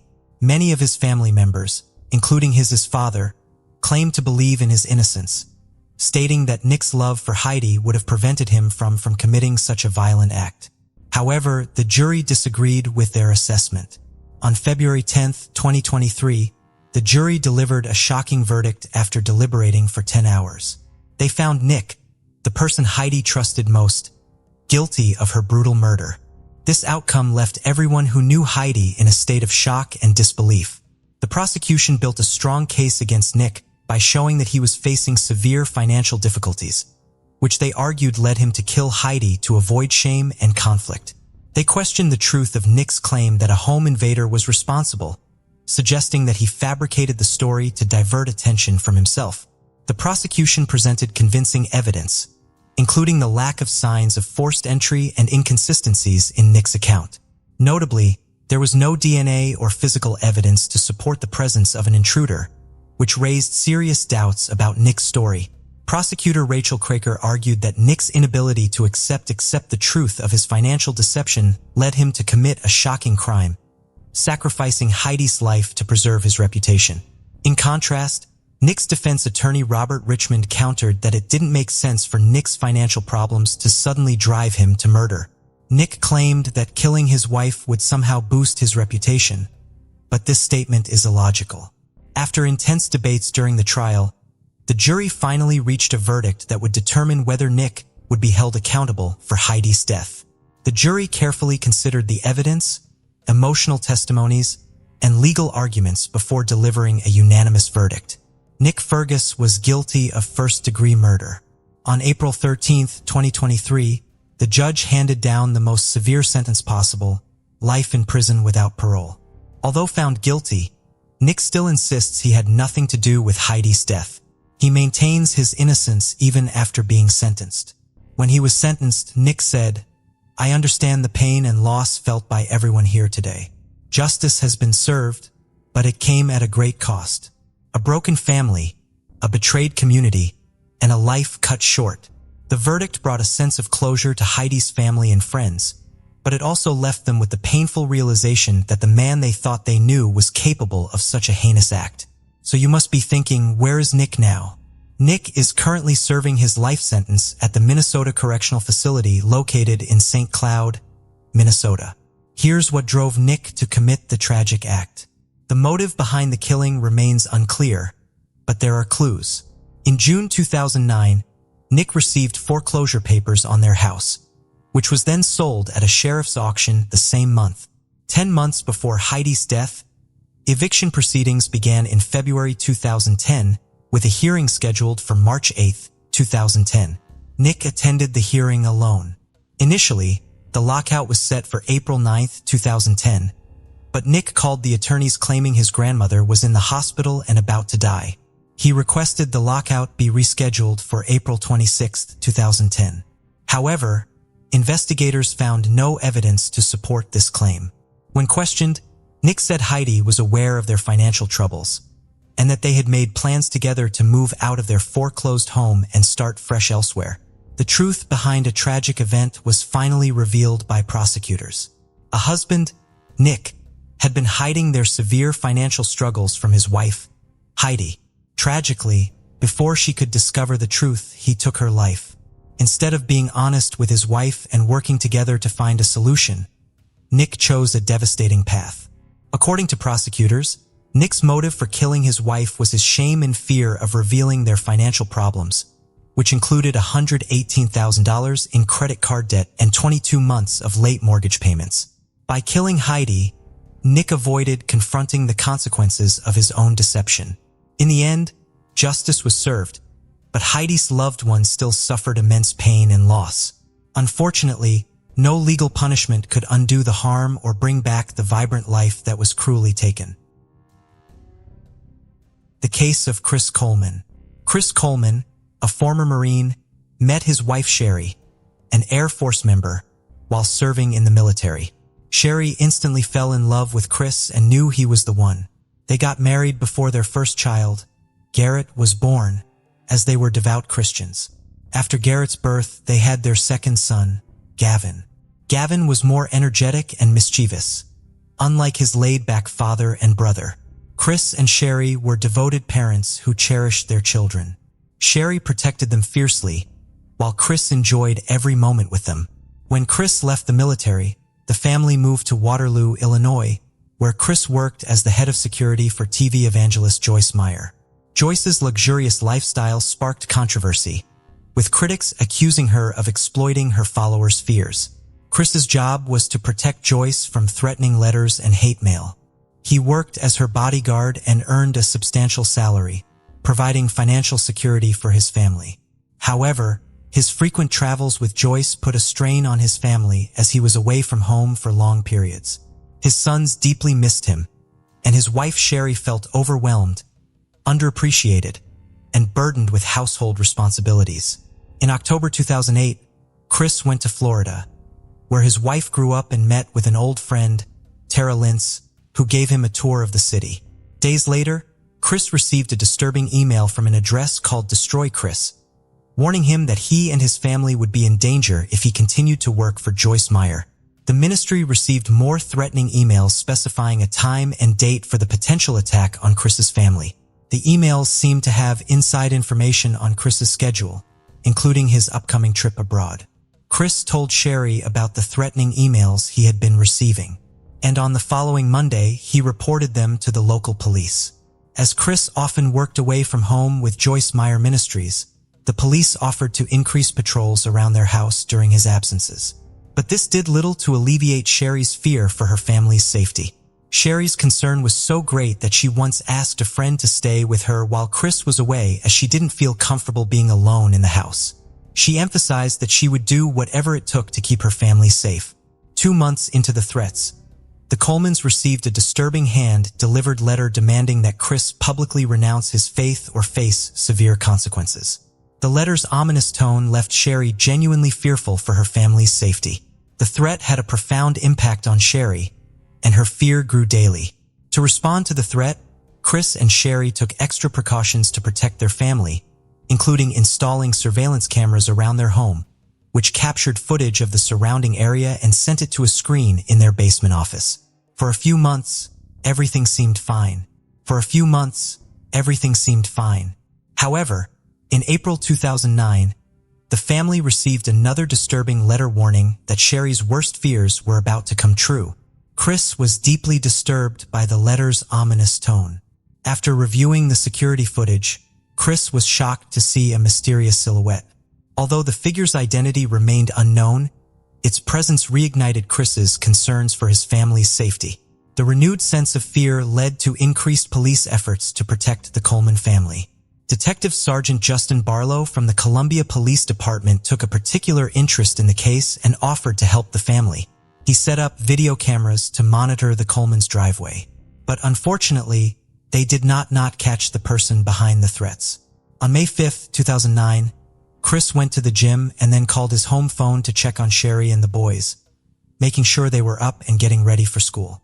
Chris called for help, but no one responded. Concerned, he phoned his neighbor, Detective Justin Barlow, at 6:45 a.m. Chris told Barlow that he had left for the gym in St. Louis County around 5:30 a.m. and had been trying to reach his wife, Sherry, but she wasn't answering her phone. Worried, Chris asked Barlow to check on Sherry and their sons. Barlow grabbed his gear, including his weapon, handcuffs, flashlight, light, and radio, and headed to the Coleman house. As he waited for backup to arrive, his priority was to make contact with Sherry and ensure everyone's safety. With a mix of hope and unease, Barlow approached the door and knocked firmly, hoping someone would respond. When Detective Justin Barlow arrived at the Coleman home, the eerie silence and darkness made him feel uneasy. The lack of movement and lights inside the house heightened his sense of unease. Minutes later, a patrol vehicle arrived with another officer to assist him. The second officer went to the back of the house to try to see or communicate with Sherry or the boys through a window or door. Instead, he found signs of forced entry into the basement, which immediately grabbed Detective Barlow's attention. He became deeply concerned for Sherry Garrett and Gavin's safety. Detective Barlow and the second officer decided to enter the house through the basement, announcing their presence as they went. But they received no response. During their thorough search of the basement, they found a disconnected video cable at the computer desk. This discovery led them to believe that the camera's digital video recorder was missing. Detective Justin Barlow and the second officer searched the Coleman home from the basement up, noticing a strong smell of aerosol spray paint that grew stronger as they climbed the stairs. On the main level, they found the walls painted with derogatory messages targeting Chris, Sherry, and their sons. 13 minutes after Chris called the detective, Chris returned home from the gym and was told to wait outside while the officers searched the house. He complied, sitting quietly on the porch without asking questions or trying to enter. Meanwhile, a third officer arrived, and the three of them searched the rest of the house for Sherry and the boys. On the upper floors, they found more hate-filled spray-painted messages. When they reached the second story, Detective Barlow entered the bedroom of Garrett, the oldest son, where he appeared to be asleep. However, upon closer inspection, the detective realized that Garrett was dead with no signs of life and a cold body. Ligature marks around his neck indicated that he had been murdered. Detectives' minds were shocked when they found Garrett's lifeless body. Next door, the second officer entered to check on Gavin and was horrified to discover the boy was also dead, strangled with ligature marks around his neck, just like his brother. The gruesome scene was made even more disturbing by an obscene message spray painted on the bedsheets. In the master bedroom, the third officer found Sherry's lifeless body on the bed, her hair covering her face. It was clear she had been murdered. As the officer examined the room, he noticed Sherry's body had several bruises, indicating she had fought back and tried to defend herself and her sons. After discovering the bodies of Sherry, Garrett, and Gavin, detectives including Justin Barlow heard Chris enter the house. Having waited outside for news about his family, Detective Barlow took Chris outside to give him some privacy to process the news. However, as the reality of the situation sank in, Chris's reaction was intense. He felt sick, collapsed, and curled up into a fetal position, unable to contain his emotions. The shock of the brutal murders was too much for him to comprehend. Chris was in disbelief that his family had been taken away in such a violent manner. In desperation, he tried to reach out to his father, Ronald, telling him that something had happened to Sherry and the boys. Ronald immediately realized that Chris was in shock upon receiving the news. Ronald was stunned by the tragedy that had befallen his family. The shocking news of the murders of Sherry, Garrett, and Gavin spread quickly throughout the community of Waterloo, Illinois, where the Coleman family lived. As the neighbors learned of the tragedy, they were left devastated and terrified. Chris expressed remorse for leaving his family alone to go to the gym.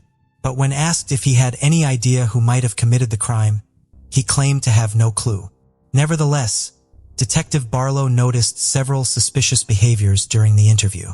One red flag was Chris's lack of curiosity about the details of his family's murder, which seemed unusual given the gravity of the situation.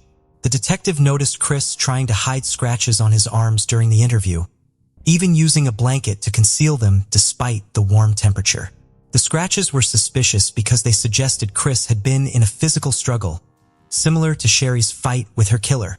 When asked about the scratches, Chris claimed they came from installing a satellite dish the day before.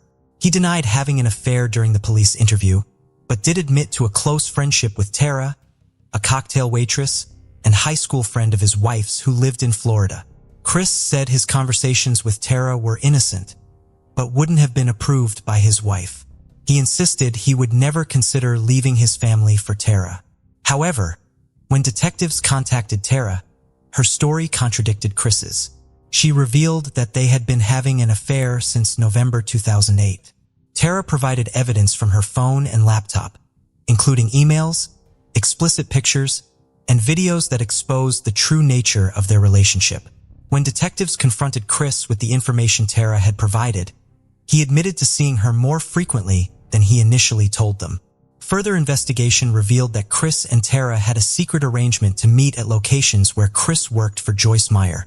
They would sneak away together, often to exotic destinations like Hawaii, to spend time together without their family's knowledge. Although Chris claimed that his relationship with Tara was not an affair, detectives found evidence on Tara's phone and computer that suggested otherwise. Tara had marked a wedding to Chris on her calendar, as well as planned vacations with him, indicating that she believed Chris intended to leave his family for her. The detectives were suspicious of Chris because the evidence contradicted his claim that his relationship with Tara was casual. Chris's father, Ronald, was shocked to learn about the affair, but he firmly believed that it was unrelated to the murders of Chris's wife and son. According to Ronald, Chris was a gentle person who was not capable of such brutal crimes.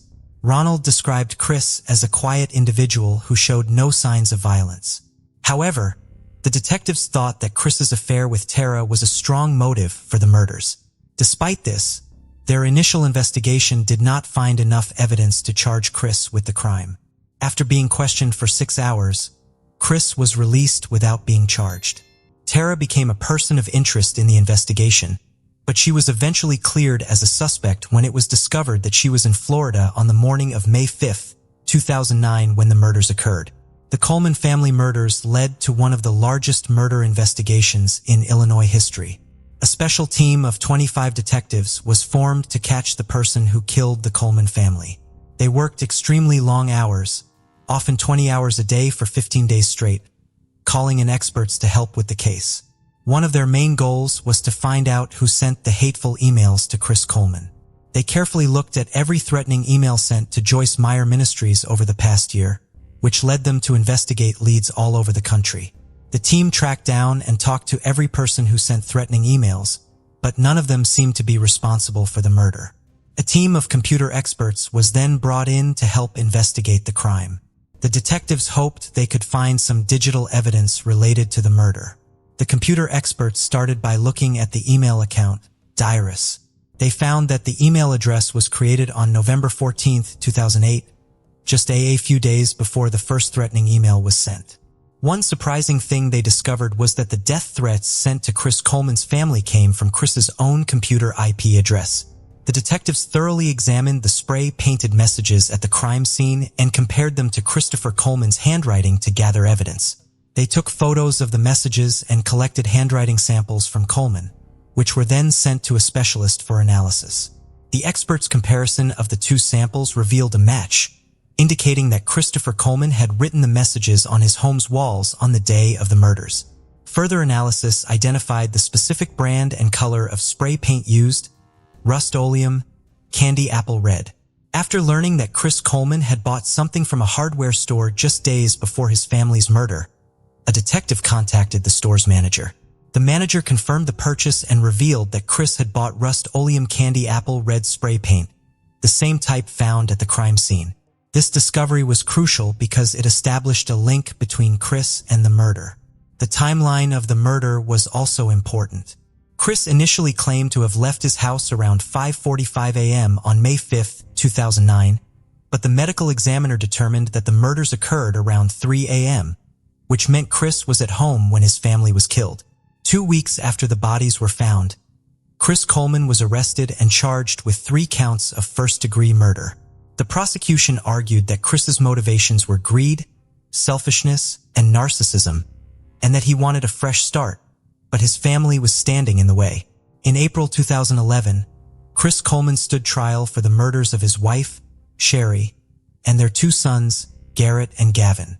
The prosecution argued that Chris killed his family to be with another woman, Tara, as he would lose his well-paying job with Joyce Meyer Ministries if he divorced Sherry. Since the organization does not condone divorce, Chris's defense attorney claimed that an intruder entered the Coleman's home on May 5, 2009 and committed the murders. However, 2 years later, on the anniversary of the murders, Chris was found guilty and sentenced to life in prison without parole, despite being eligible for a death sentence. The judge's decision was influenced by the recent repeal of the death penalty in Illinois, which would take effect a few months later. Sherry's loved ones wanted to keep her, Garrett, and Gavin's memory alive and decided to raise funds for victims of domestic violence, a cause close to their hearts. The case of Alex Murdo.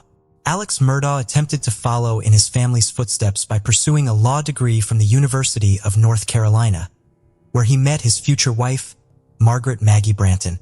They started dating in 1991 and got married 2 years later on August 14, 1993 at the Second Presbyterian Church in South Carolina.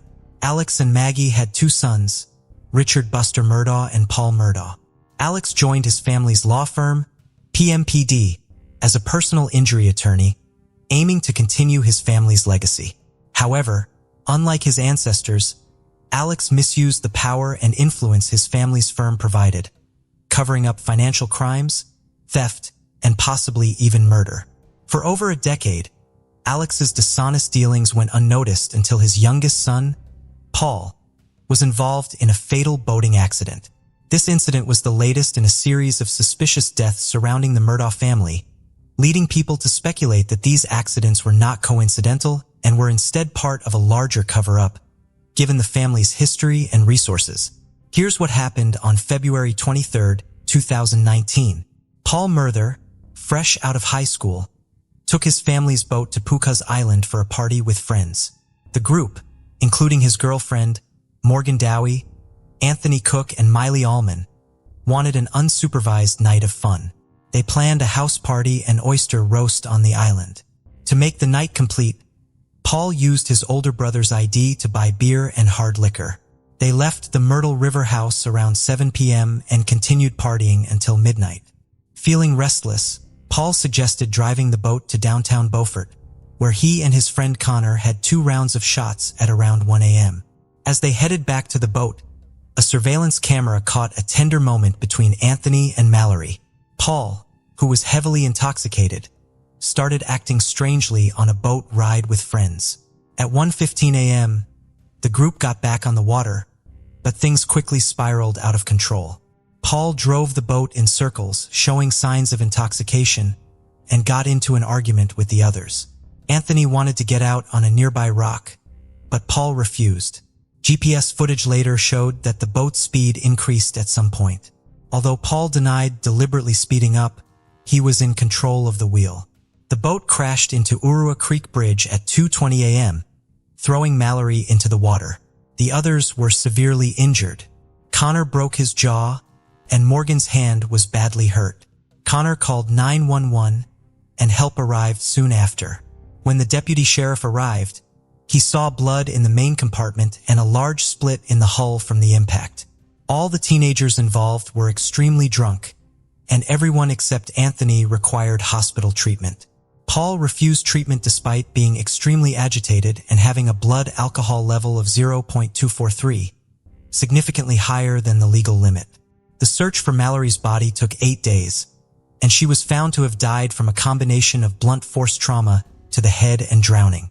Despite multiple eyewitnesses stating that Paul was out of control while driving the boat, he was not arrested or charged.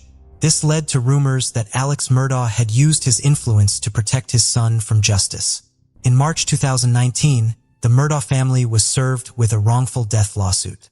Mallory's family alleged that Paul's mother, Maggie, was aware that her son was drunk when they went boating and that Buster had helped them obtain fake IDs to buy alcohol.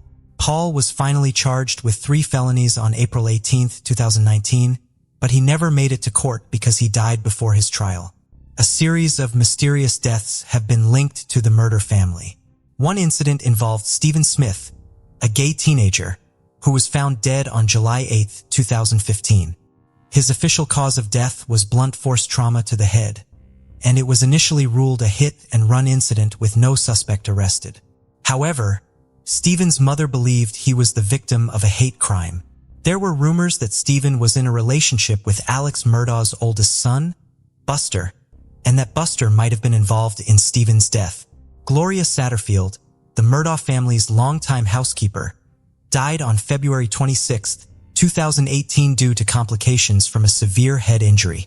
Alex Murdo claimed that his dogs had caused her to trip and fall, but there was no autopsy to confirm this account. The case was reopened on March 22, 2023, and it was revealed that Gloria's death was a murder, although no suspects have been named. Alex Murdo's family was involved in a wrongful death lawsuit after his housekeeper, Gloria Satterfield, died in 2018. The lawsuit resulted in a $4,300,000 insurance policy settlement, but the money never reached Satterfield's sons. Instead, Murdo allegedly conspired with his friend Corey Fleming, a lawyer and godfather, to one of Murdo's sons to steal the payout. The money was diverted to Murdo's bank account, and the Satterfield family was never notified. Satterfield's sons filed a new civil lawsuit against Murdo in September 2021. On the same day, state investigators opened a criminal investigation into Satterfield's death, citing inconsistencies in the coroner's report. The Satterfield family allowed authorities to exhume Satterfield's body for further investigation. Meanwhile, Murdo was facing numerous financial and embezzlement charges. He was allegedly involved in a money laundering and painkiller ring with his distant cousin Curtis Smith, which lasted from 2013 to 2021. On September 4, 2021, Murdo orchestrated a scheme in which Smith shot him in an attempt to collect a $10 million life insurance policy. However, the bullet only caused superficial injuries, and Murdo was able to call 911 himself. Days later, Murdo confessed to the scheme and was charged with insurance fraud, conspiracy to commit insurance fraud, and filing a false police report. He surrendered himself and was taken into 2 days later.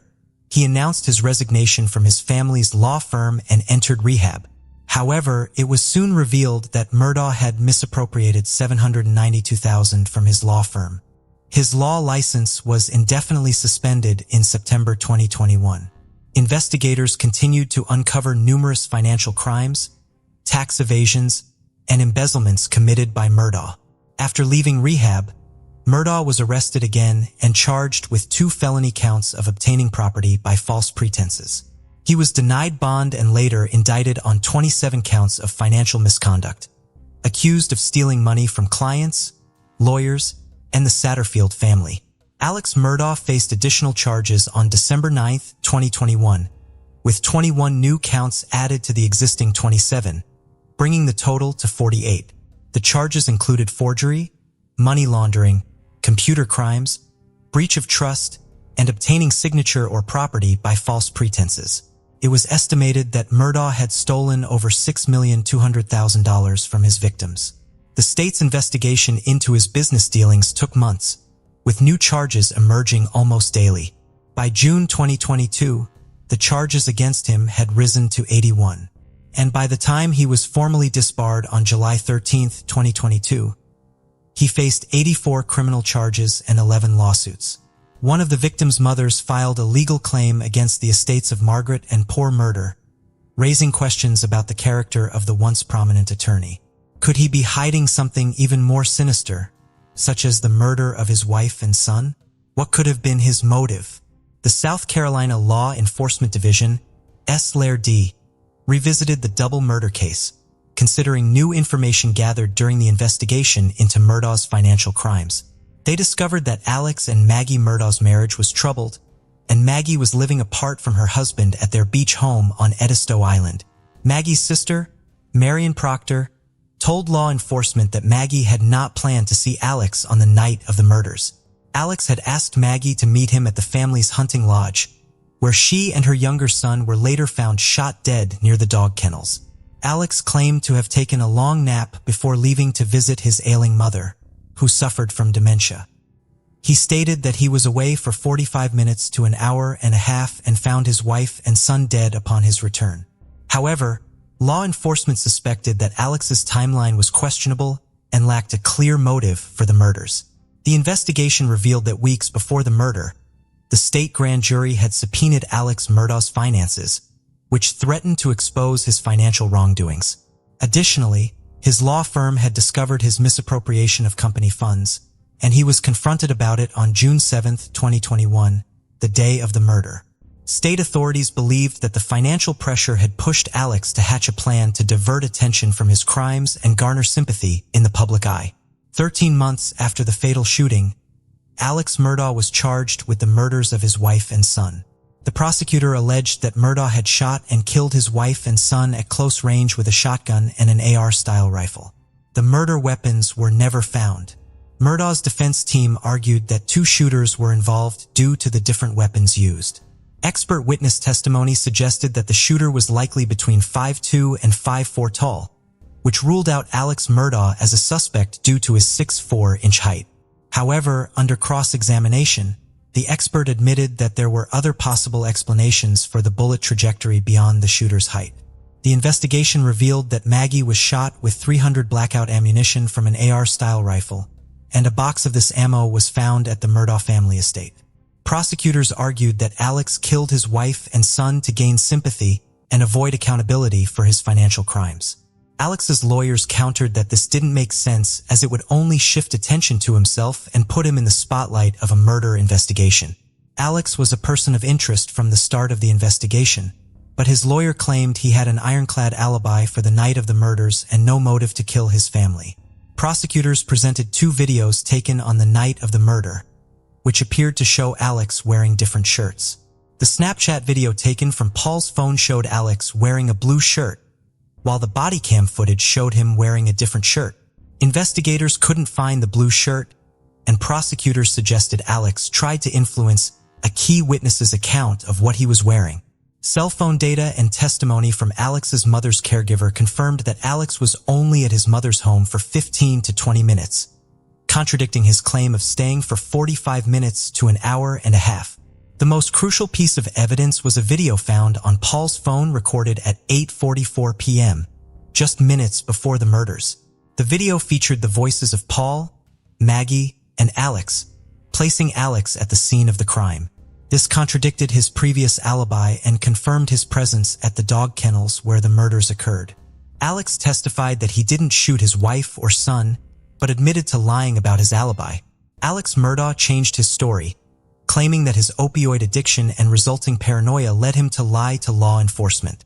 However, prosecutors argued that Murdo fabricated this excuse after murdering his wife and son.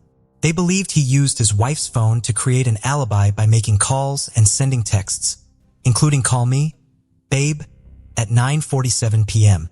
Phone data showed that Murdo's and his wife's phones locked simultaneously, and Alex's phone recorded a sudden increase in steps around the time of the murder. Prosecutors suggested this was evidence of him trying to hide or dispose of evidence, but his lawyers disputed this, pointing out that the step patterns on Alex's phone did not match his wife's. The decisive evidence came from a video recorded at the dog kennels. After deliberating for just 3 hours, the jury found Murdo guilty on all counts on March 2, 2023. He was sentenced to 2 consecutive life sentences without parole. Additionally, he received a 5-year sentence for possession of a weapon during a violent crime. Murdo pleaded guilty to 22 financial crimes as part of a deal, but maintains his innocence in the murders. He appealed his conviction on March 9, 2023. In a surprise move, his lawyers filed a motion for a new trial, alleging that Rebecca Hill, a court clerk, had engaged in jury tampering. Hill denies the allegations, which include advising jurors to disregard Murdo's testimony and other defense evidence, pressuring them to reach a quick guilty verdict and misrepresenting critical information to the trial judge. A hearing is scheduled for Murdo's lawyers to present evidence and witnesses to support their claim. However, a judge has not yet been assigned to preside over the hearing. With over 100 financial and drug crime charges pending, as well as multiple lawsuits, it is clear that the Alex Murdo case is far from over. Thank you for joining us on this journey into the depths of unsolved mysteries. Cold cases not only challenge our understanding of the past, but also ignite our curiosity and determination for answers. Remember to subscribe to stay updated on our latest investigations. And if you have any information regarding the cases we've covered, don't hesitate to reach out. Together, we can shed light on the shadows of the past and bring closure to those who seek it. Until next time, stay vigilant, stay curious, and never stop seeking the truth.